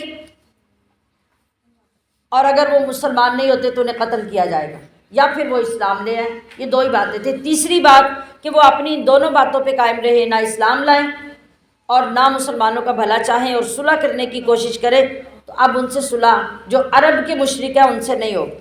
ہاں، جو باہر کے دوسرے ممالک کے دوسرے علاقوں کے دوسری دنیا کے جو لوگ ہیں اگر وہ ایسا کریں تو ان کو دیکھنے کے لیے صلح کر لی جائے، لیکن اگر پتہ چل جائے کہ یہ سب نقصان دہ ہے تو اعلان کر دیا جائے کہ تمہاری اور ہماری صلح ختم ہے۔ اور جو لوگ مرتد ہو جاتے ہیں، مرتد کون ہوتا ہے؟ مسلمان ہو اور پھر کافر ہو جائے، وہ کون ہے؟ مرتد۔ آج ہمارے علاقوں میں ہماری زمین پر جتنے قادیانی ہیں یہ سب کے سب مرتد ہیں، یاد رکھیے۔ یہ سب کون ہیں؟ مرتد ہیں، اور مرتد کافر سے بھی 1000 درجے بدتر ہوتا ہے۔ اس عقیدے کا آپ کو علم ہونا چاہیے کہ جتنے مرزائی جتنے قادیانی ہیں یہ کون ہے؟ یہ مرتد ہیں، مرتد، اور یہ کافر سے بھی بدتر ہیں۔ ان کے ساتھ کوئی رشتہ کوئی تعلق رکھنا، اگرچہ آپ کے رشتہ دار ہی ہوں، اگرچہ آپ کی سگی بہن بھائی کیوں نہ ہوں، آپ کے لیے ان کے ساتھ رشتہ رکھنا یا ان کے خاندانوں میں رشتے کرنا یہ سب حرام ہے۔ تو مرتد کی تو صلح بھی قبول نہیں ہوتی۔ مرتد کے لیے کیا ہے؟ ایک ہی بات ہے کہ یا وہ فوراً واپس اسلام میں آ جائے یا پھر اس کو قتل کر دیا جائے، اس کی سزا اس کے علاوہ اور کوئی نہیں۔ تو آج کے ہر قادیانی کی یہی سزا ہے۔ اور وَإِن يُرِيدُوا أَن يَخْدَعُوكَ فَإِنَّ حَسْبَكَ اللَّهُ، اگر وہ تمہیں فریب دینا چاہیں تو تمہیں اللہ کافی ہے۔ تمہیں اللہ کافی ہے، وہ تمہیں فریب دے نہیں سکیں گے، وہ ظاہر ہو جائیں گے، اللہ تمہیں بچا لے گا۔ کیوں؟ هُوَ الَّذِي أَيَّدَكَ بِنَصْرِهِ وَبِالْمُؤْمِنِينَ، کہ وہی اللہ ہے جس نے اپنی مدد اور مسلمانوں کے ذریعے تمہاری تائید فرمائی، یعنی اے حبیب مسلمانوں کے ذریعے آپ کی مدد کروائی اور اپنی تائید اللہ پاک نے آپ کو عطا کی، جس سے اس نے آپ کو مضبوط کیا اور کافروں کے جال سے بچایا۔ اگر وہ تمہیں دھوکہ دینا چاہے، اے حبیب صلی اللہ علیہ وسلم اگر دھوکہ دینے کے لیے انہوں نے صلح کی پیشکش کی تو اللہ تعالیٰ ضرور ان کے فریب اور دھوکے سے آپ کو بچا لے گا اور کسی نہ کسی طریقے سے ان کے دھوکے کے بارے میں آپ کو خبر کر دے گا، جیسا کہ بار بار ہم نے احادیث مبارکہ میں پڑھا کہ بہت سارے معاملات ہوتے بالکل خفیہ طور پہ، لیکن اللہ کریم اپنے محبوب کو اطلاع کر دیتا، جبریل آتے بتا دیتے، خواب میں آپ کو پتہ چل جاتا، سرکمسٹانسز ایسے پیدا ہو جاتے کہ آپ کو خود بخود ان کے خفیہ چالوں کا پتہ چل جاتا۔ اللہ کبھی بھی اس کو پوشیدہ نہ رہنے دیتا۔ تو اس سے یہ پتہ چلا کہ جو اللہ کی مدد ہوتی ہے نا، اللہ کی مدد آسمان سے پیراشوٹ کے ذریعے نہیں اترتی، بلکہ اللہ کی مدد کبھی فرشتوں کے ذریعے ہوتی ہے اور کبھی اللہ کی مدد نیک بندوں کے ذریعے بھی ہوتی ہے۔ جی، اسی طرح کبھی اللہ کی مدد ظاہری اسباب سے، یعنی ظاہری کوئی صورت بن جاتی ہے اور اللہ کی مدد آ جاتی ہے، اور کبھی باطنی طور پہ آپ کے اندر ایسی کیفیت ایسی رہنمائی آ جاتی ہے جس سے آپ کی مدد ہو جاتی ہے۔ اللہ پاک فرما رہے ہیں کہ اور اس نے الف بین قلوبہم، تمہارے دلوں میں، مسلمانوں کے دلوں میں الفت پیدا کر دی، اللہ نے پیدا کر دی۔ یہ بھی بڑا غور طلب جملہ ہے۔ الفت کون ڈالتا ہے؟ الفت اللہ ڈالتا ہے، یہ بندے کا کام نہیں ہے۔ آپ دیکھ لیجئے، ماں کی الفت، باپ کی الفت، یہ کہاں سے آئی ہے؟ کسی مارکیٹ میں بکتی ہے؟ کہیں سے لائی جا سکتی ہے؟ نہیں۔ ہر ماں باپ کے دل میں ایک خاص الفت اللہ ڈالتا ہے اپنی اولاد کے لیے، جو کائنات کے کسی اور رشتے میں نہیں ہوتی۔ بہت سارے اجنبی لوگ ہوتے ہیں جو ایک دوسرے کو جانتے بھی نہیں ہوتے، مگر ایک ہی دفعہ دیکھنے سے ان کی آپس میں محبت پیدا ہو جاتی ہے۔ وہ الفت کون ڈالتا ہے؟ یہ اللہ ڈالتا ہے۔ میاں بیوی بالکل اجنبی دو بندے ہوتے ہیں، جب ان کے نکاح ہو جاتا ہے اور میاں بیوی بن جاتے ہیں تو ان دونوں کے اندر الفت کون ڈالتا ہے؟ اللہ ڈالتا ہے۔ اللہ فرما رہے ہیں کہ لو انفقت ما فی الارض جمیعا، اگر تم روئے زمین کی دولت خرچ کر کے الفت پیدا کرنا چاہتے تو ما الفت بین قلوبہم، ان کے دلوں میں الفت پیدا نہیں کر سکتے تھے۔ ولیکن اللہ الف بینہم، لیکن اللہ نے بغیر کسی معاوضے، بغیر کسی دولت، بغیر کسی مال کے ان کے دلوں میں الفت ڈال دی۔ یہ کون ہے جن کی الفت کا ذکر ہو رہا ہے؟ انصار کے دو مشہور قبیلے جن کے نام ہمارے بچے چھوٹی کلاسز میں اسلامیات میں پڑھتے ہیں، اوس اور خزرج۔ بچوں کو یاد آیا ہوگا؟ یہ کس کے قبیلے تھے؟ بولے نا بھائی۔ انصار کون ہوتے ہیں؟ جو لوگ مدینہ منورہ میں رہنے والے تھے ان کو انصار اس لیے کہا گیا کہ جو لوگ مکہ سے ہجرت کر کے آئے تھے انہوں نے ان کی مدد کی تھی، تو مدد کرنے والے انصار ہوتے ہیں۔ تو مدینہ میں جو لوگ رہنے والے تھے وہ سارے انصار ہیں، اور جو مکہ سے مدینہ آئے تھے ان سب کو اسلام میں مہاجرین کہا جاتا ہے۔ یہ بات یاد رکھیے۔ تو انصار یعنی مدینہ منورہ میں رہنے والے لوگوں میں دو بہت مشہور قبیلے تھے، ان کا نام تھا اوس اور خزرج۔ اوس اور خزرج ایسے دشمن تھے کہ نسلوں تک ان کی دشمنی ختم نہیں ہوتی تھی۔ آپ نے آج اپنے دیہاتوں میں بھی دیکھا ہوگا نا، دو دھڑے ہوتے ہیں، وہ دو خاندانوں میں، دو برادریوں میں بن جاتے ہیں اور ان کی دشمنی کبھی ختم نہیں ہوتی۔ 5 سال بعد ایک کا کسی نے مار دیا، 10 سال بعد اس نے دوسرے کا مار دیا، ایسا ہے کہ نہیں؟ بالکل یہ سین تھا اوس اور خزرج کا۔ اور لڑائیاں کس چیز پہ تھی؟ زمینیں اکٹھی، رہتے اکٹھے، شہر گاؤں اکٹھا، سب جگہیں اکٹھی ہیں، تو ہم سمجھتے ہیں کہ سب کے کھیت، سب کے کنویں، سب کی جگہیں، سب کے باغ اکٹھے ہوتے ہیں۔ اب کسی کے زمین کے بننے پہ کسی کی بکری نے قدم رکھ دیا، کون بکری کو سمجھائے گا؟ کوئی سمجھا سکے؟ بکری اس کے بننے پہ چلی گئی، اس کی فصل میں سے منہ لگا دیا، کچھ کھا لیا، لڑائی شروع ہو گئی۔ کوئی کسی کی زمین کے بننے سے گزر گیا، لڑائی شروع ہو گئی۔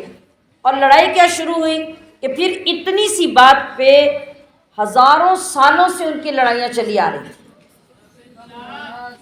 لڑائی شروع ہوئی، جدھر کو مل گیا اس کو قتل کر دیا، جدھر ملا قتل کر دیا، آج ایک نے کر دیا، کل دوسرے نے کر دیا۔ یہ تھی ان کی دشمنی جو نسلوں میں چلی آ رہی تھی، ختم ہونے کا نام نہیں لیتی۔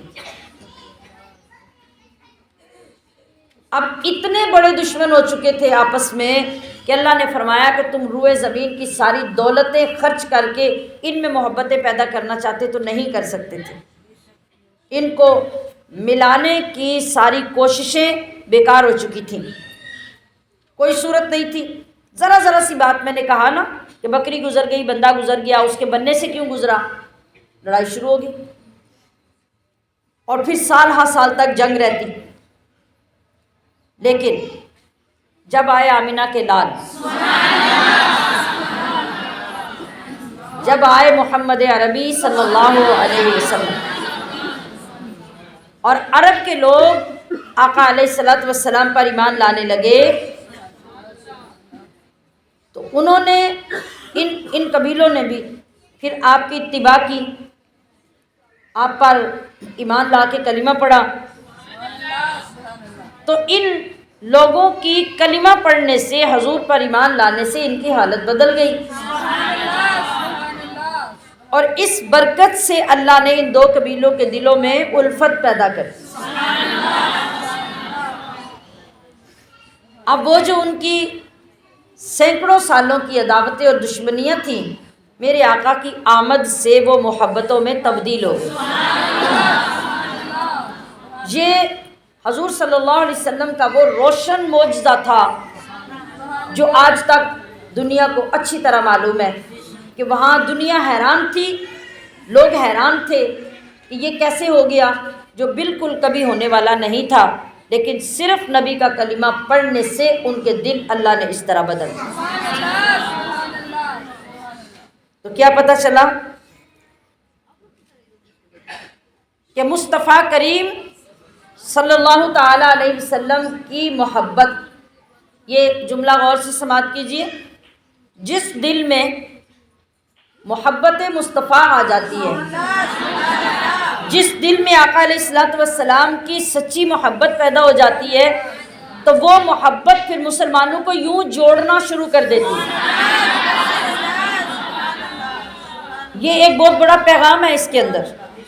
آج اگر ہم سب کلمہ پڑھنے والے، پوری دنیا میں لوگ ہیں، مسلمان تو مسلمان رہ گئے، ہمارے گھروں میں بھی ایک دوسرے کے اندر اتفاق نہیں ہے، محبت نہیں ہے، اوپر سے ہم اگرچہ مسکرا کے ملتے ہیں لیکن اندر سے جڑیں کاٹ رہے ہوتے ہیں، اندر ہمارے عداوت ہوتی ہے، اندر ہمارے حسد ہوتا ہے، کدورت ہوتی ہے، عناد ہوتا ہے۔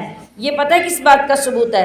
یہ اس بات کا ثبوت ہے کہ ہمارے دلوں میں کلمہ پڑھ کر بھی نبی کی محبت آئی نہیں۔ یہ بڑی توجہ سے جملہ اپنے اندر محفوظ کریے۔ اگر واقعی ہم ایمان والے ہیں، اگر واقعی ہم نے نبی کا کلمہ پڑھا ہے، ارے سینکڑوں سالوں کے دشمن دوست بن جائیں تو ہم جو پہلے پیدا ہی مسلمان ہوئے ہیں اور ساری زندگی نبی کے کلمے کے ساتھ چل رہے ہیں، ہمارے دل کیوں نہیں ملے؟ ہمارے دلوں میں محبتیں پیدا کیوں نہیں ہوئی؟ ہمارے دل صاف کیوں نہیں ہوئے؟ اس لیے کہ ہم اپنے آپ کو دھوکہ دے رہے ہیں، ہمارے اندر نبی کی محبت نہیں ہے۔ یہ بہت بڑی گارنٹی کی بات ہے۔ اگر ہمارے اندر واقعی کلمہ پڑھ کے نبی کی محبت آ گئی ہے تو پھر ہمیں نہ صرف اپنے گھر والوں، اپنے خاندان والوں نہیں بلکہ اپنے علاقے کے لوگوں کو جوڑنا چاہیے، اور اس انداز سے ہماری ملاقاتیں ہونی چاہیے کہ جیسے بڑے قریبی رشتہ دار آپس میں ملتے ہیں اور اتنی محبت والے لوگ ہوتے ہیں کہ ایک دوسرے کو دیکھ کر دل کھل اٹھے کہ یہ میرے نبی کا امتی ہے،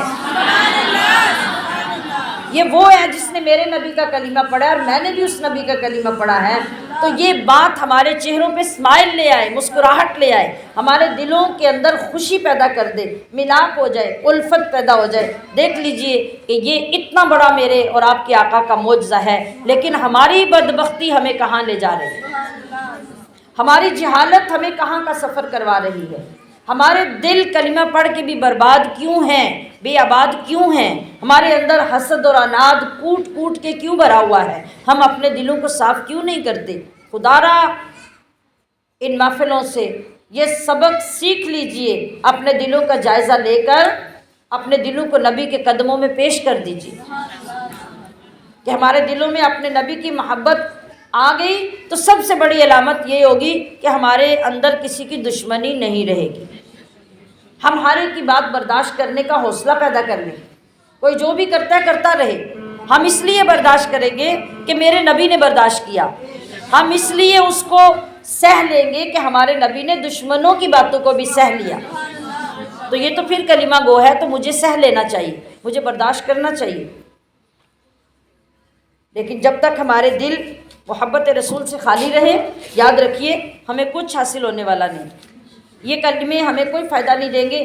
آپ بے شک 24 گھنٹوں میں 70 ہزار کلمے پڑھ کے جمع کرتے رہیں، آپ کو کوئی کلمہ فائدہ نہیں دے گا جب تک آپ کے دل میں محبت مصطفیٰ پیدا نہیں ہو۔ یہ قرآن ہمیں ان راستوں کی طرف لاتا ہے اور یہ تعلیمات دیتا ہے۔ جب ہم اس کے لیے وقت نکالیں گے، اس کو سنیں گے، اس کو سمجھنے کی کوشش کریں گے تو ان خوبصورت راستوں کا مسافر ہمیں بنائے گا۔ جی تو اے نبی صلی اللہ علیہ وسلم، آپ کو اللہ کافی ہے، اور یہ جتنے آپ کے پیروکار مومن ہیں ان کو بھی اللہ کافی ہے۔ مطلب کیا ہے؟ اس آیت کا شان نزول یہ ہے کہ یہ آیت غزوہ بدر میں جنگ لڑنے سے پہلے نازل ہوئی، اور مومنین سے انصار صحابہ یا انصار و مہاجرین دونوں یہاں مراد ہیں جن کو اللہ نے مومن کہا۔ حضرت عبداللہ بن عباس روایت کرتے ہیں کہ یہ آیت حضرت عمر فاروق کے اسلام لانے کے متعلق نازل ہوئی۔ اس آیت کا ایک معنی یہ بھی ہے کہ اے حبیب صلی اللہ علیہ وسلم، آپ کو اللہ کافی ہے اور ان مسلمانوں کو بھی اللہ کافی ہے جنہوں نے آپ کی پیروی کی ہے۔ یعنی اگر مومن واقعی مومن ہے اور وہ اپنے نبی کی پیروی کرتا ہے تو اس کے لیے یہ خوشخبری ہے کہ اس کو در در پہ جا کے ٹھوکریں نہیں کھانی پڑیں گی، مدد نہیں مانگنی پڑے گی، محتاجی نہیں اختیار کرنی پڑے گی، بلکہ خود اللہ اس کو کافی ہو جائے گا۔ اللہ کے کافی ہونے کا کیا مطلب ہوتا ہے؟ کہ جہاں پر بھی آپ کو مدد کی ضرورت ہوگی مدد اللہ بھیجے گا، جہاں بدلہ لینے کی ضرورت ہوگی اللہ آپ کی طرف سے بدلہ لے گا، آپ کو ضرورت نہیں ہوگی۔ جہاں آپ کی ضروریات ہوں گی انہیں اللہ پوری کرے گا، آپ کو ضرورت نہیں پڑے گی پورا کرنے کی۔ اللہ کے کافی ہونے کا یہ مطلب ہے۔ اور اے نبی صلی اللہ علیہ وسلم، حرِّضِ المؤمنین علی القتال، کہ مسلمانوں کو جہاد کی ترغیب دیجیے۔ اس آیت میں آگے جو آیتیں آ رہی ہیں یہ آپ کے سامنے لکھی ہیں، اس لیے میں پوری اب آیت دوبارہ نہیں پڑھ رہی، چونکہ 2 دفعہ تو ترجمہ اور آیت میں پڑھ دی جاتی ہے، تو میں آیت کے شروع میں چند لفظ پڑھ کے آپ کو متوجہ کر دیتی ہوں کہ آگے ان آیات کو دیکھیے۔ اس آیت میں اللہ تعالیٰ کی طرف سے وعدہ دیا جا رہا ہے اور خوشخبری دی جا رہی ہے۔ کس بات کی؟ اِن یکم منکم 20 صابرون یغلبوا 200، کہ مسلمانوں کی جماعت صبر پہ قائم رہے گی تو اللہ کی مدد سے اپنے سے 10 گنا زیادہ کافروں پر غالب آ جائے گا۔ کیونکہ کافر تو جاہل ہیں، کافر جاہل ہے۔ کافر کس لیے جنگ لڑتا ہے؟ اس کے پیش نظر نہ تو ثواب ہوتا ہے، نہ اس کے پیش نظر جنت ہوتی ہے، نہ ہی اللہ پاک نے اس سے جنت کا کوئی وعدہ فرمایا ہے، نہ اس کو کوئی عذاب کا ڈر ہوتا ہے، وہ تو عذاب کو مانتا ہی نہیں ہے۔ وہ اسی طرح لڑتے ہیں کافر، جیسے آپ دیکھتے ہیں کہ کبھی 2 بھینسیں لڑ رہی ہوتی ہیں، کبھی 2 بکریاں لڑ رہی ہوتی ہیں، انہوں نے سینگ آپس میں پھنسائے ہوتے ہیں اور لڑ رہی ہوتی ہیں۔ کیا مقصد ہوتا ہے ان کی لڑائی کا؟ جہالت، گنوار پن، بے عقلی۔ تو کافر اس لیے لڑتا ہے۔ تو جو بندہ بغیر کسی کاز کے، بغیر کسی مشن کے لڑے گا تو وہ اللہ والی جماعت کے سامنے تو نہیں ٹھہر سکے گا۔ جو اللہ والے لوگ ہوں گے ان کا تو ایک اپنا مقام ہوگا، ان کے اندر جو جذبہ ہوتا ہے وہ لڑائی کا کیوں ہوتا ہے؟ وہ خون میں کیوں نہا جاتے ہیں؟ وہ تلواریں اٹھا کر بغیر کسی فکر کے کیوں گھس جاتے ہیں اتنی بڑی جماعتوں اور لشکر کے اندر، جو آپ نے غزوہ بدر میں بھی سنا، احد میں بھی سنا، حنین میں بھی سنا، سب جگہوں پہ مسلمانوں نے جو لڑائیاں کی کس لیے؟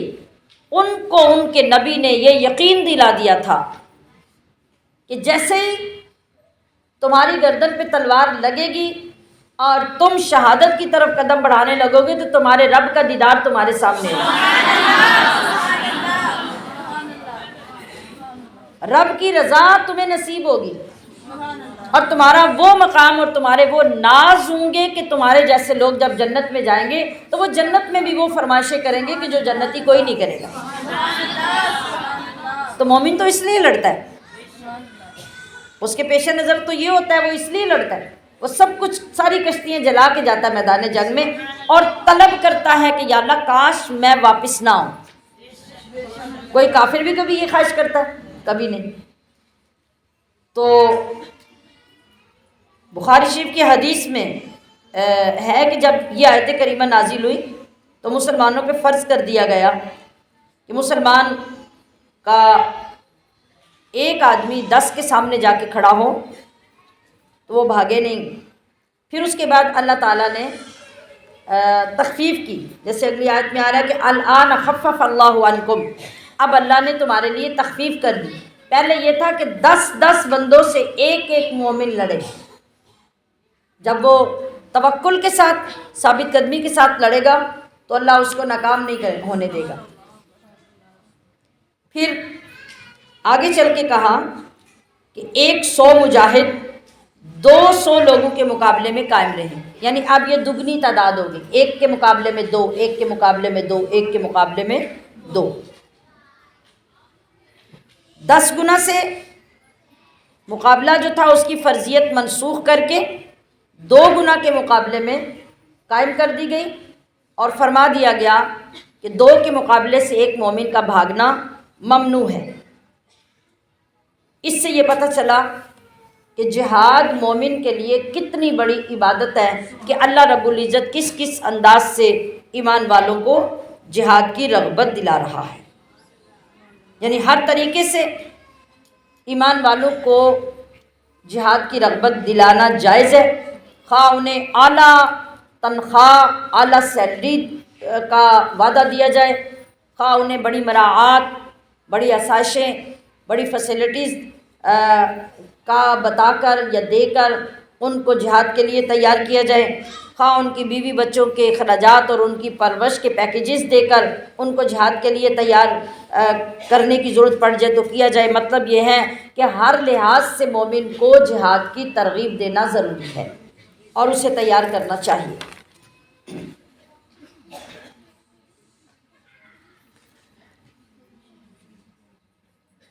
تو اللہ پاک نے یہ کمی کیوں کی؟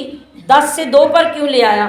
اللہ فرما رہا ہے عالم ان فیکم ضعفاء، اللہ نے یہ آسانی تمہیں اس لیے دی کہ اسے علم ہے کہ تم کمزور ہو۔ یعنی جیسا کہ پہلے بھی ذکر ہوا کہ آغاز اسلام میں خوراک کے لحاظ سے، مال کے لحاظ سے، صحت کے لحاظ سے ایمان والے بڑے کمزور تھے، نحیف تھے، ضعف تھا۔ تو اللہ پاک نے ان کو دیکھتے ہوئے یہ آسانی کی کہ ایک کو 10 کے مقابلے میں کھڑا پہلے کیا، پھر فرمایا کہ نہیں، تمہارے مقابلے میں 2 بھی ہوں تو تمہارا وہاں ڈٹ کے مقابلہ کرنا ضروری ہے۔ 10 کی قید ختم کر کے 2 پہ لائی۔ اور نبی کی شان یہ نہیں، یعنی نبی کے لائق یہ نہیں کہ وہ کافروں کو زندہ قید کرے جب تک کہ زمین میں ان کا خون نہ بہا لے۔ یہ ارشاد فرمایا کہ جب تک زمین میں ان کا خون خوب نہ بہا لے، یعنی قتل کفار میں مبالغہ کر کے کفر کی ذلت اور اسلام کی شوکت کو جب تک ظاہر نہ کرے اس وقت تک ان کو قیدی نہ بنایا جائے۔ اس کا شان نزول آیت کا یہ ہے کہ جنگ بدر میں آپ پیچھے سن چکے ہیں کہ صرف 313 لوگ تھے۔ 313 لوگوں میں بھی کچھ لوگ وہ تھے جو باقاعدہ میدان جنگ میں نہیں تھے، وہ سفر میں نکلے، کسی وجہ سے کچھ لوگ واپس چلے گئے، کچھ کی ڈیوٹیز اور لگ گئیں، لیکن اللہ نے ان کو بھی اصحاب بدر میں شامل کیا، ان کو ملا کر 313 بندے۔ اس کے باوجود کہ اتنی چھوٹی سی جماعت جن میں بوڑھے بھی تھے، جوان بھی اور خالی ہاتھ بھی، اور دوسری طرف 1000 سے زیادہ لشکر، لیکن بہادری اور جرأت کے وہ جوہر دکھائے مسلمانوں نے کہ اتنی تھوڑی سی جماعت میں سے آگے نکلنے والے لوگوں نے اتنی بڑی کافروں کی جماعت میں سے 70 سرداروں کو قتل کر دیا۔ کافروں کے 70 لوگ 70 قید ہو کر حضور کی بارگاہ میں آئے اور 70 قتل ہو گئے۔ تو نبی علیہ الصلوۃ والسلام نے وہ جو قیدی آئے تھے نا ان کے بارے میں مشورہ کیا صحابہ سے۔ حضرت ابوبکر صدیق نے عرض کی کہ یہ آپ کی قوم اور قبیلے کے لوگ ہیں، یعنی رشتہ داریاں تو تھیں نا، ساری قریش کے لوگ تھے، بنو ہاشم کے لوگ تھے، اور آپ نے مشورہ دیا کہ یہ آپ کے قبیلے کے لوگ ہیں، میرا مشورہ یہ ہے کہ فدیہ لے کر ان قیدیوں کو چھوڑ دیا جائے، اس سے مسلمانوں کو اور طاقت ملے گی، ان کے حسن سلوک کی وجہ سے وہ اور مرعوب ہو جائیں گے۔ اور یہ بڑی عجیب بات نہیں ہوگی کہ اس حسن سلوک کی وجہ سے انہی میں سے کچھ لوگ اسلام بھی قبول کر لیں۔ حضرت عمر سے مشورہ لیا تو انہوں نے کہا کہ ان لوگوں نے آپ کو جھٹلایا ہے، اور یہ کفر کے بڑے بڑے سردار ہیں اور سرپرست ہیں، اور انہی کی وجہ سے کفر آگے بڑھتا جائے گا، لہٰذا یہ جتنے قیدی ہو کر آئے ہیں ان سب کو قتل کر دینا چاہیے۔ آپ کو فدیہ لینے کی کیا ضرورت ہے، اللہ نے آپ کو فدیوں سے بے نیاز بنایا ہے۔ پھر حضرت علی المرتضیٰ کی نگرانی میں عقیل کو، اور یعنی وہ ان کے بھائی تھے، اور مجھے میرے رشتہ داروں پہ مقرر کر دیا جائے کہ میں اپنے رشتہ داروں کو قتل کروں یا اپنے رشتہ داروں کو قتل کریں، ان کی گردنیں اڑا دینی چاہیے۔ ان کا یہ مشورہ تھا، لیکن نبی کریم صلی اللہ علیہ وسلم کو اس موقع پر جو مشورہ پسند آیا وہ حضرت ابوبکر صدیق کا مشورہ پسند آیا۔ تو یہاں پر یہ آیت کریمہ نازل ہوئی کہ کسی نبی کی شان کے لائق نہیں کہ وہ ان کو قید میں لا کے قیدی بنا کے رکھے۔ تو تریدون عرض الدنیا، تم لوگ دنیا کا مال و اسباب چاہتے ہو۔ اس آیت میں خطاب مومنین سے ہے، یہاں نبی علیہ السلام سے نہیں ہے، یہ جمع کا صیغہ ہے۔ اور مال سے مراد کیا ہے؟ فدیہ، یعنی تم لوگ دنیا کا مال چاہتے ہو اور اللہ تمہارے لیے آخرت کا ثواب پسند کرتا ہے۔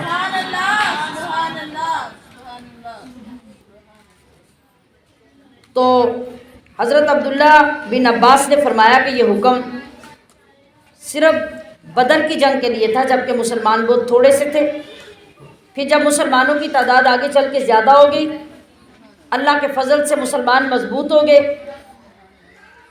تو پھر قیدیوں کے حق میں یہ آیت نازل ہوئی کہ فَإِمَّا مَنًّا بَعْدُ وَإِمَّا فِدَاءً، یعنی پھر اس کے بعد احسان کر کے تم قیدیوں کو چھوڑ دو یا پھر ان سے فدیہ لے لو، یہ تمہاری مرضی ہے۔ اللہ پاک نے مومنین کو اور نبی علیہ الصلوۃ والسلام کو پھر اختیار دے دیا کہ آپ چاہیں تو ان کو غلام بنائیں، چاہیں تو فدیہ لے لیں، چاہیں تو انہیں آزاد کریں۔ اور بدر کے قیدی جو تھے ان کا فدیہ 40 اوقیہ سونا ایک بندے کے لیے تھا، ایک بندے کے لیے 40 اوقیہ سونا تھا، جس کے اس زمانے کے 40 اوقیہ سونا تقریباً 200 گرام، ایک پاؤ کے قریب سونا بنتا ہے، جو ایک بندے سے فدیہ لیا گیا۔ یہ 20 درہم ہوں تو 20 درہموں کا، اور بعض وزن میں فرق ہوتا ہے، 16 درہموں کا ایک اوقیہ سونا یا چاندی بنتا تھا۔ اس میں یہ بتایا گیا کہ یہاں پہ جو کتاب من اللہ لکھا گیا کہ اللہ کے لکھے ہوئے سے کیا مراد ہے؟ اللہ کے لکھے ہوئے سے مراد ہے کہ جو اس نے لوح محفوظ میں لکھا ہوا ہے، اور وہ یہ لکھا ہوا ہے کہ اہل بدر پر کبھی عذاب نازل نہیں ہوگا، یا اس سے مراد یہ ہے کہ جو اس نے لوح محفوظ میں لکھا کہ اللہ تعالیٰ نے تمہارے لیے مال غنیمت حلال فرمایا ہے، لہٰذا تم مال غنیمت لے سکتے ہو۔ اس کا ذکر پیچھے بھی ہم پڑھ چکے کہ پچھلی کسی امت پر مال غنیمت حلال نہیں تھا۔ تو یہاں پر حضرت عمر فاروق اور حضرت ابوبکر صدیق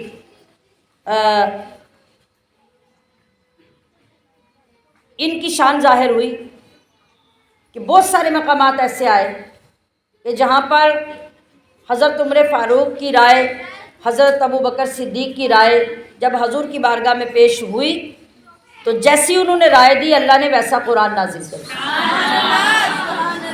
اور حضرت عمر فاروق رضی اللہ تعالیٰ عنہ کی رائے کے مطابق کئی مرتبہ اللہ تعالیٰ نے باقاعدہ آیات جب نازل کی، تو یہ آیت جو بھی ہم پڑھ رہے ہیں، اس آیت کے علاوہ 20 سے زیادہ آیتیں قرآن پاک میں وہ ہیں کہ بعین ہی جو لفظ عمر فاروق کی زبان سے نکلے وہی لفظ اللہ نے قرآن میں نازل فرمایا۔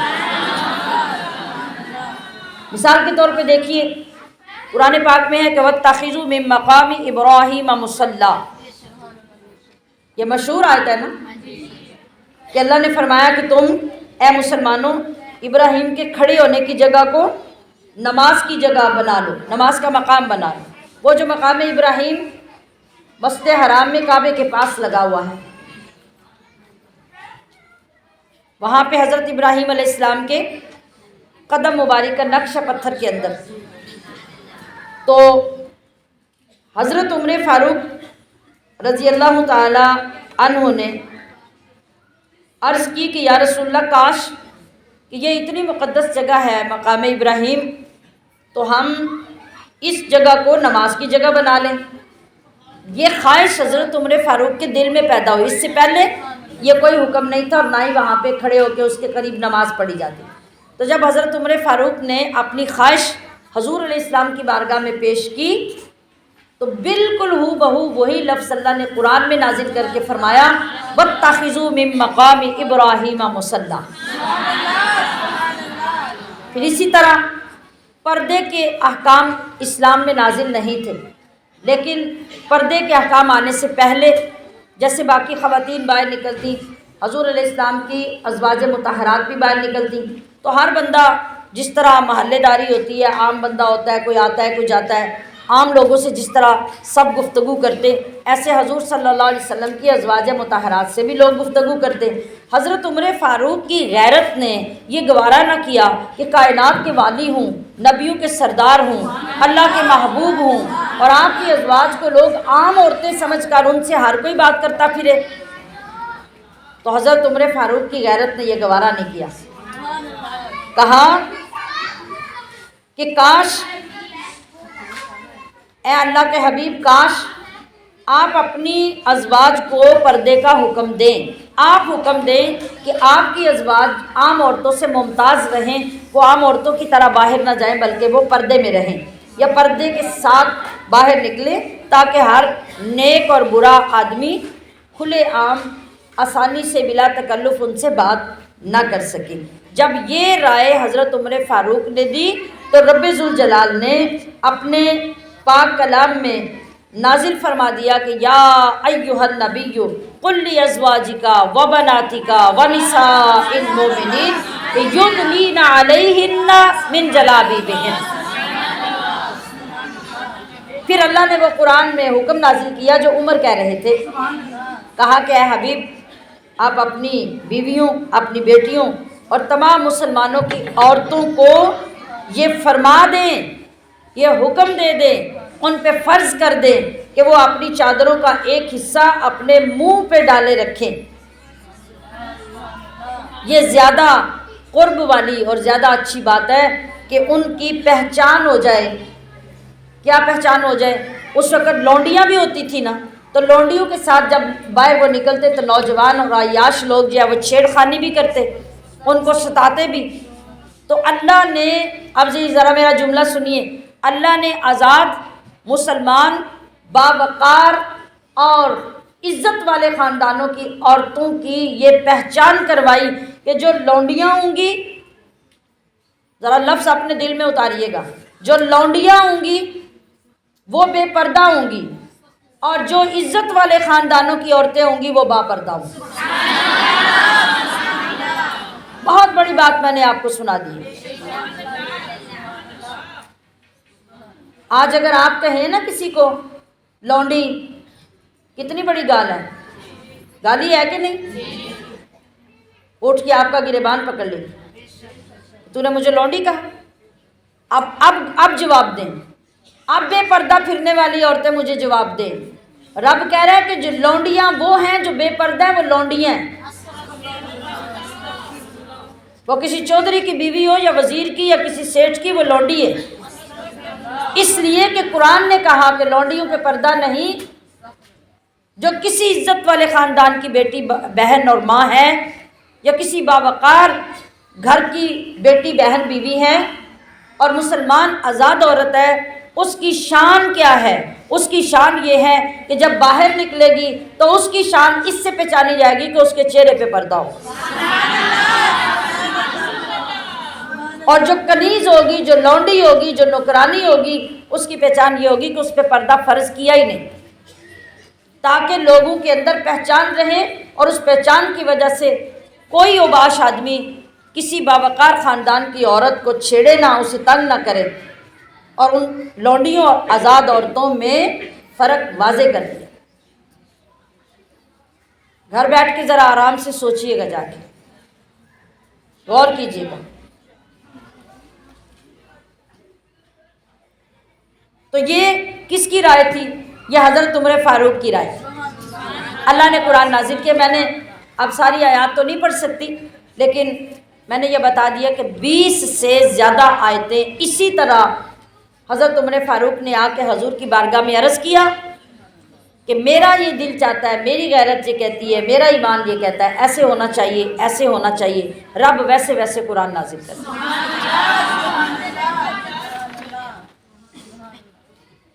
اب آگے پھر فرمایا جا رہا ہے فَكُلُوا مِمَّا غَنِمْتُمْ حَلَالًا طَيِّبًا، کہ تم کھاؤ جو غنیمت تمہیں ملی حلال پاکیزہ، اور اللہ سے ڈرتے رہو۔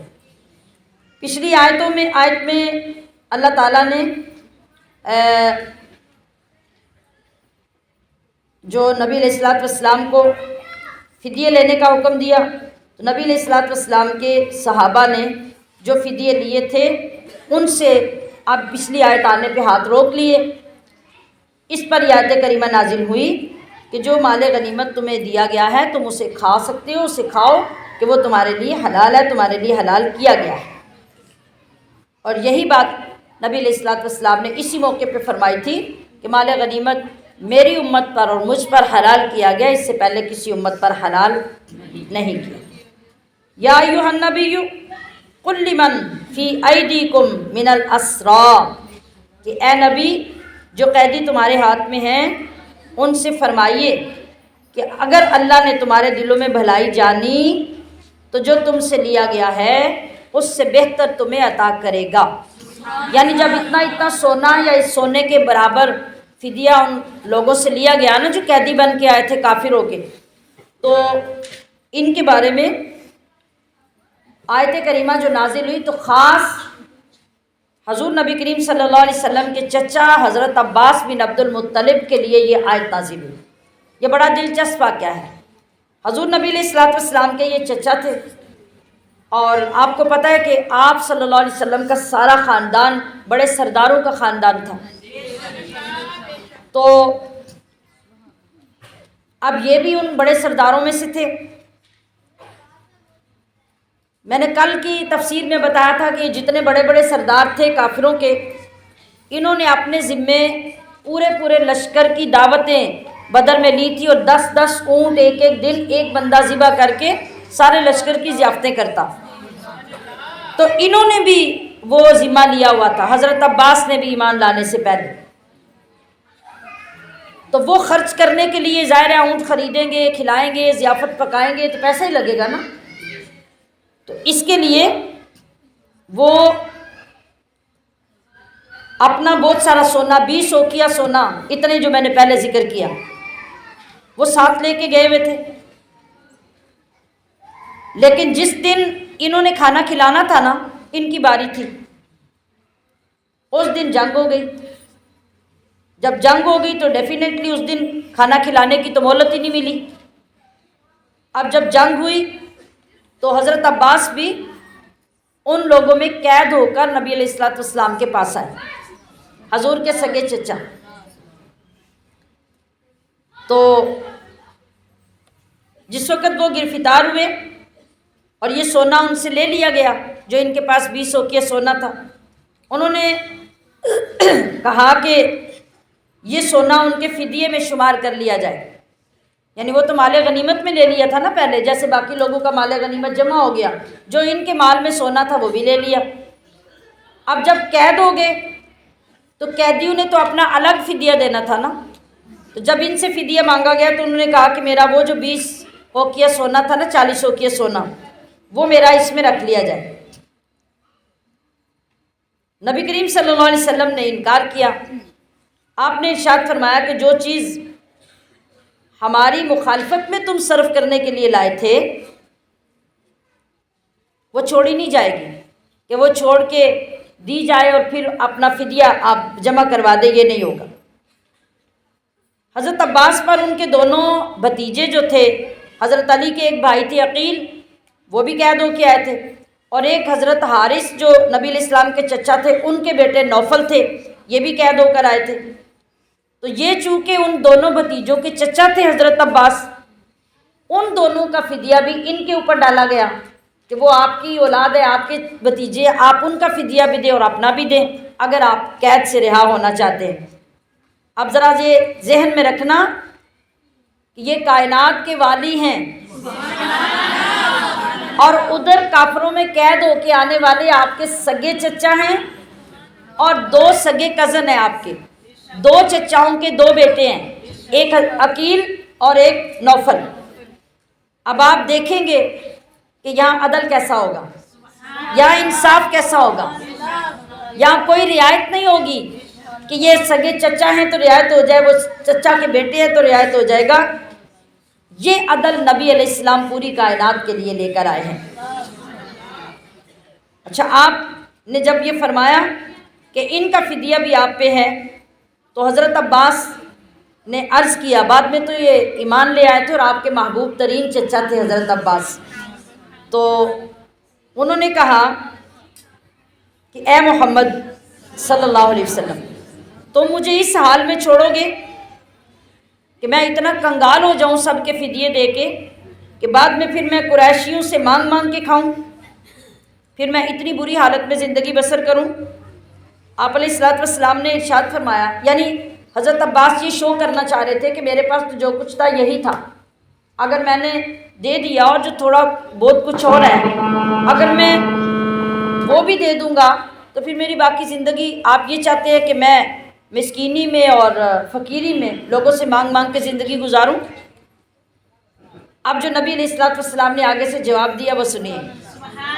آپ علیہ الصلوۃ والسلام نے ارشاد فرمایا، پھر وہ سونا کہاں ہے جس کو تم مکہ سے چلتے ہوئے اپنی بیوی اور میری چچی ام الفضل کو دے کر آئے تھے اور انہوں نے زمین میں دفن کیا تھا؟ تم انہیں یہ بھی کہہ کے آئے تھے کہ پتہ نہیں میرے ساتھ وہاں کیا حادثہ پیش آ جائے گا، اگر میں جنگ میں کام آ جاؤں، یعنی کافروں کے سردار بن کے گئے تھے نا، تو میں جنگ میں مارا جاؤں تو یہ سونا تیرا ہے، اور عبداللہ اور عبید اللہ اور فضل اور قسم یہ سارے ان کے بیٹے تھے، یہ ان کا ہے۔ حضرت عباس حیران رہ گئے، آنکھیں کھلی رہ گئی اور عرض کرنے لگے کہ آپ کو کیسے معلوم ہے؟ یہ تو میرے اور میری بیوی کے سوا کوئی نہیں جانتا، آپ کو کیسے معلوم ہے؟ حضور پر نور شافع یوم النشور حضور صلی اللہ علیہ وسلم نے فرمایا کہ مجھے میرے رب نے خبردار کیا ہے۔ اب اگلا لمحہ اب بہت نورانی ہونے والا ہے، جب وہاں آقا دو عالم صلی اللہ علیہ وسلم نے یہ فرمایا کہ مجھے میرے رب نے اطلاع کی ہے، اسی وقت بے ساختہ حضرت عباس کی زبان سے ادا ہوا، اشہد ان لا الہ الا اللہ۔ آپ نے کلمہ شہادت پڑھا اور آپ مسلمان ہو گئے۔ پھر آپ نے اپنے بھتیجوں کو بھی حکم دیا جن کا فدیہ ان کے ذمہ لگا تھا، حضرت عقیل حضرت علی کے بھائی، پھر وہ بھی اسلام لے آئے اسی جگہ پہ، اور حضرت حارث کے بیٹے دوسرے چچا کے بیٹے نوفل، انہوں نے بھی اسی وقت کلمہ پڑھا، اور یہ تینوں مسلمان ہوئے۔ اب آگے اللہ نے فرمایا کہ یؤتکم خیر مما اخذ منکم، جب نبی علیہ السلام نے ان لوگوں سے یہ فدیے لیے تو اللہ نے فرمایا کہ جو تم سے ابھی لیا گیا ہے نا، جب تم مسلمان ہو گئے تو مسلمان ہونے کے بعد اللہ تمہارے اس مال سے بہترین مال تمہیں عطا کرے گا۔ پھر جب اس کے بعد نبی علیہ الصلوۃ والسلام کے پاس بحرین سے مال آیا جس کی مقدار 80,000 تھی۔ تو حضور نبی علیہ الصلوۃ والسلام نے اس وقت نماز ظہر کے لیے وضو کیا، جس وقت مال آیا۔ آپ دیکھیے کہ مال سے بے رغبتی اور زہد کس قدر تھا جو آپ نے اپنی امت کو سکھایا۔ آپ نے یہ نہیں فرمایا کہ میں نے وضو کیا ہے تو میں نماز ادا کروں تو پھر لوگوں میں تقسیم کروں۔ آپ وضو فرما رہے تھے جب مال آیا، جب آپ وضو فرما چکے تو ظہر کی نماز ادا کرنے سے پہلے وہ 80,000 کا سارا مال آپ نے پہلے تقسیم کیا، اور وہ تقسیم کرتے ہوئے آپ نے اپنے چچا حضرت عباس سے یہ فرمایا کہ اس میں سے آپ جتنا چاہیں اتنا لے لیں۔ پھر جتنا وہ اپنی طاقت کے مطابق اٹھا سکے تھے نا، جتنا بوجھ اٹھا سکے تھے اتنا اپنی مرضی سے انہوں نے مان لیا۔ وہ فرماتے ہیں کہ اس سے بہتر جو اللہ نے مجھ سے لیا، یہ اس سے کئی گنا زیادہ بہتر ہے، اور اللہ نے اپنا وعدہ پورا فرمایا جو اس نے کہا تھا۔ آپ نے فرمایا کہ اس مال سے بھی بہتر میں اللہ کی بارگاہ میں اپنی مغفرت کی امید رکھتا ہوں۔ اور جب انہوں نے تفصیل بیان کی تو اپنا مال بیان کرتے ہوئے حضرت عباس فرماتے ہیں کہ اللہ تعالیٰ نے مجھے 20 اوقیہ سونا، وہ جو میں نے دیا تھا، میرا جو گیا تھا وہاں مال غنیمت میں مسلمانوں کی طرف گیا، اس کے بدلے میں مجھے اللہ نے 20 غلام عطا کیے۔ 20 اوقیہ سونے کے بدلے 20 غلام عطا کیے۔ آپ فرماتے ہیں کہ وہ سارے غلام بذات خود بڑے بڑے تاجر تھے،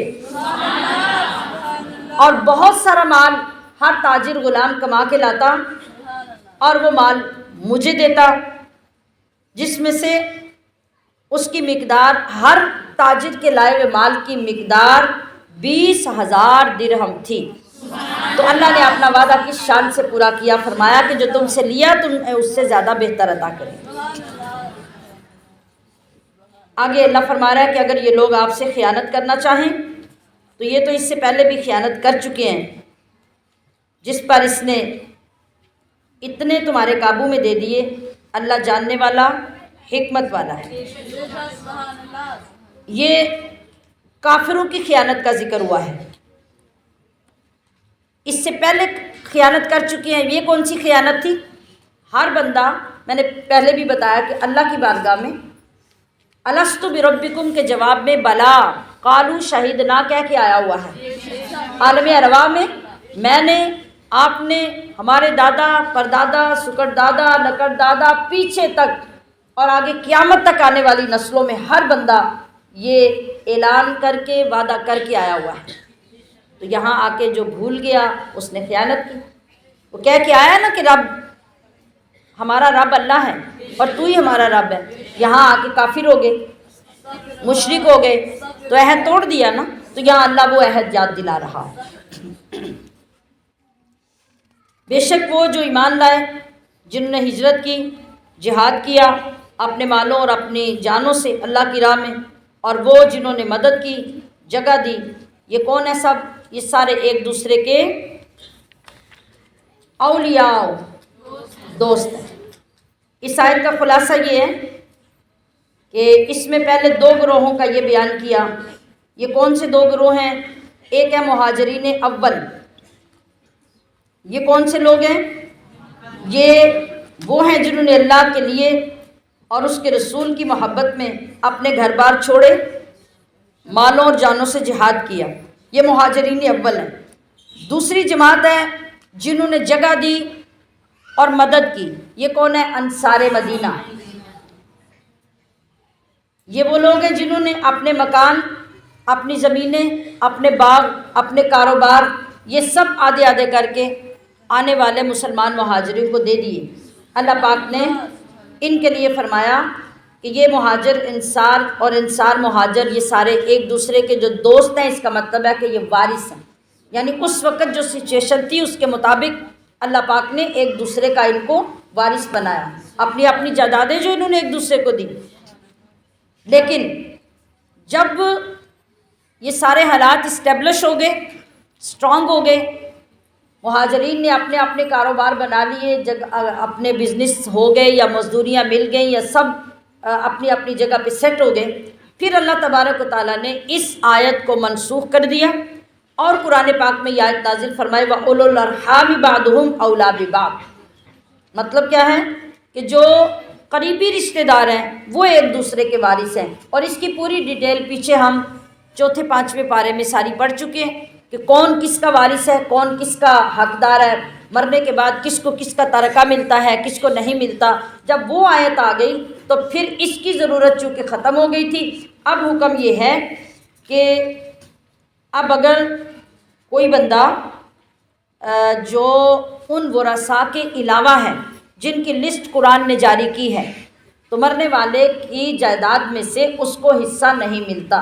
ہاں اگر مرنے والا وصیت کر جائے تو وصیت کرے گا تو اس کو بھی حد شریعت نے بتائی کہ 1/3 میں سے وصیت کر سکتا ہے، یعنی تیسرا حصہ وصیت میں دے سکتا ہے، اس سے زیادہ اگر وصیت ہوگی تو بھی قبول نہیں کی جائے گی۔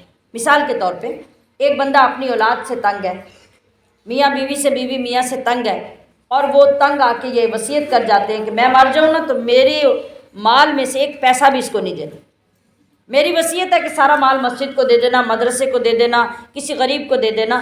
تو شریعت آپ کو یہ زیادتی نہیں کرنے دیتی، آپ کی 100 لڑائیاں ہوں، شریعت کہتی ہے کہ وصیت کا حق صرف اتنا ہے کہ تمہارے پاس اگر 3 پلاٹ ہیں تو تیسرا حصہ اس میں سے دے سکتے ہو، باقی انہی کو ملے گا جن کے حصے قرآن نے مقرر کیے ہیں۔ اگر کوئی پیچھے گھر والا جو قبضہ کر کے بیٹھا ہوا ہے وہ کسی کو حصہ نہیں دیتا تو وہ قیامت کے دن ایک بالش زمین کھانے کے بدلے میں 7 زمینوں کا وزن اپنے سر پہ اٹھائے۔ اس مسئلے کو اچھی طرح سمجھ لیجئے۔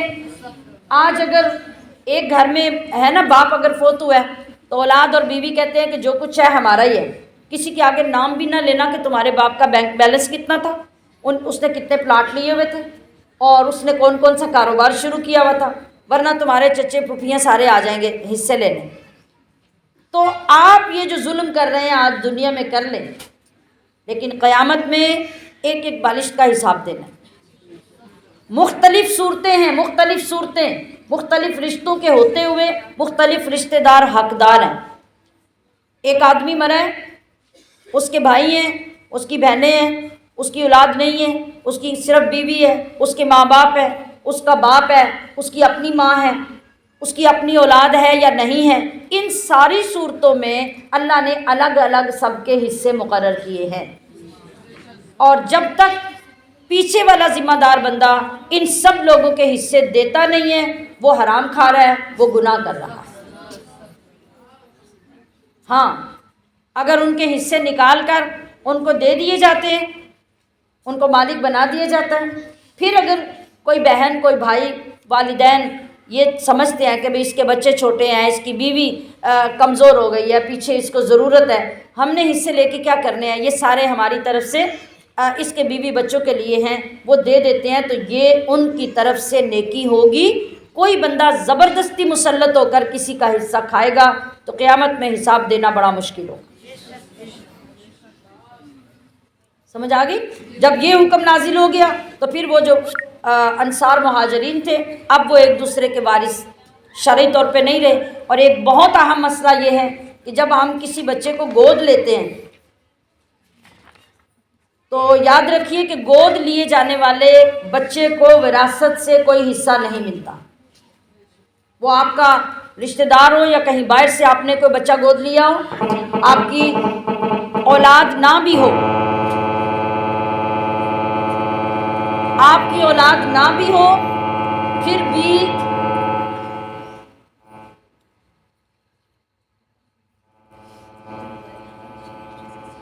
جو بچہ آپ نے اڈاپٹ کیا ہوا ہے، گود لیا ہوا ہے، اس کو آپ کی جائیداد سے حصہ نہیں ملتا۔ ہاں آپ نے زندگی میں اس کو کچھ دے دیا ہے یا زندگی میں اس کے نام لگوا دیا ہے، پھر ایک اور بات ہے، یا آپ نے اس کے لیے وصیت کی ہے تو پھر وہی بات کہ تیسرے حصے کی وصیت آپ دیں گے، باقی وصیت کوئی پیچھے نہیں دے سکتا۔ لیکن اپنی سگی اولاد، بہن بھائی، میاں بیوی، ماں باپ، اس کی طرح جو لے پالک بچہ، اڈاپٹ کیا ہوا بچہ، گود لیا ہوا بچہ ہوتا ہے، اس کو کوئی حصہ شریعت کی طرف سے نہیں ملتا، لیکن جو بندہ زندگی میں دے گیا اس پہ کوئی الزام نہیں لگا سکتا، کیونکہ وراثت زندگی میں نہیں ہوتی، وراثت مرنے کے بعد ہوتی۔ آگے انصار کے فضائل بیان کی اگلی آیت میں کہ وہ لوگ جو ایمان لائے اور ہجرت کی اور جہاد کی اللہ کی راہ میں، اور پھر وہی ذکر پچھلی آیت والا ہوا، یہ انصار کی اور مہاجرین کی دونوں کی شان بیان کی گئی ہے کہ اللہ رب العزت نے ان کو مقام اس لیے دیا کہ نبی کے نام پر وہ اپنا سب کچھ چھوڑ کر مدینہ آ گئے، اور انصار کو شان اس لیے دی کہ انہوں نے بھی نبی کے نام پہ اپنا سب کچھ مہاجرین کی گود میں رکھ دیا۔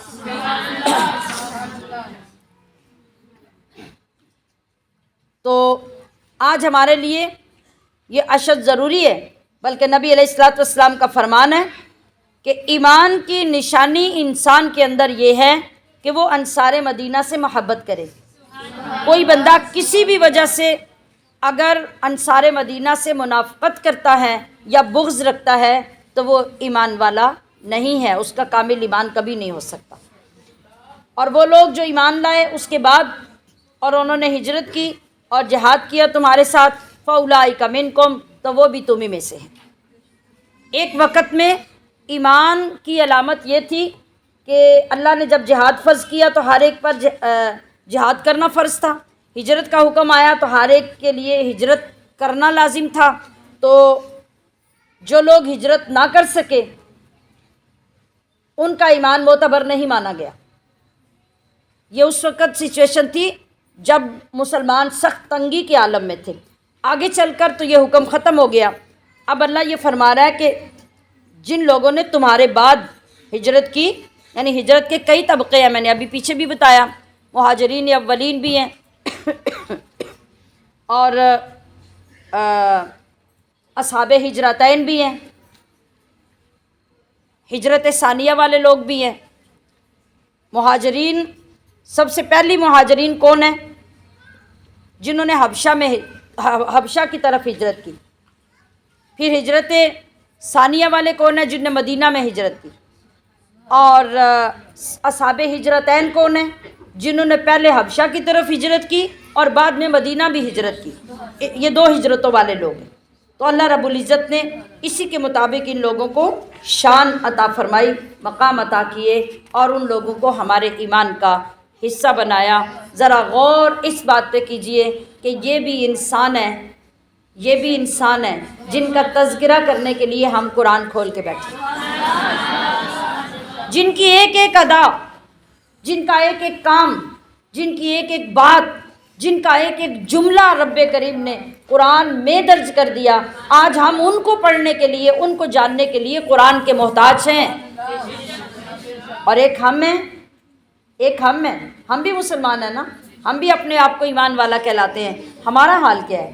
ہمارا مقام کیا ہے؟ ہمیں کون پوچھتا ہے؟ ہمیں کون جانتا ہے؟ ہماری کیا حیثیت ہے؟ ہماری کیا عزت ہے؟ لیکن خدا کی قسم آج بھی اگر ہم ان عزتوں والوں کے قدموں میں لگ جائیں تو ہماری بھی عزت اللہ فرما دے۔ تو ہماری بقا، ہمارا وقار، ہماری عزتیں اسی سے ہیں کہ ہم اس پاک کلام کے ساتھ جڑ جائیں اور اس کے اندر جن لوگوں کے ذکر ہیں ان کی محبت اپنے دلوں میں پیدا کر لیں، تو انشاءاللہ پوری دنیا ہم سے محبت کرنے لگ جائے۔ سبحان ربک رب العزت عما یصفون وسلام علی المرسلین والحمد للہ رب العالمین۔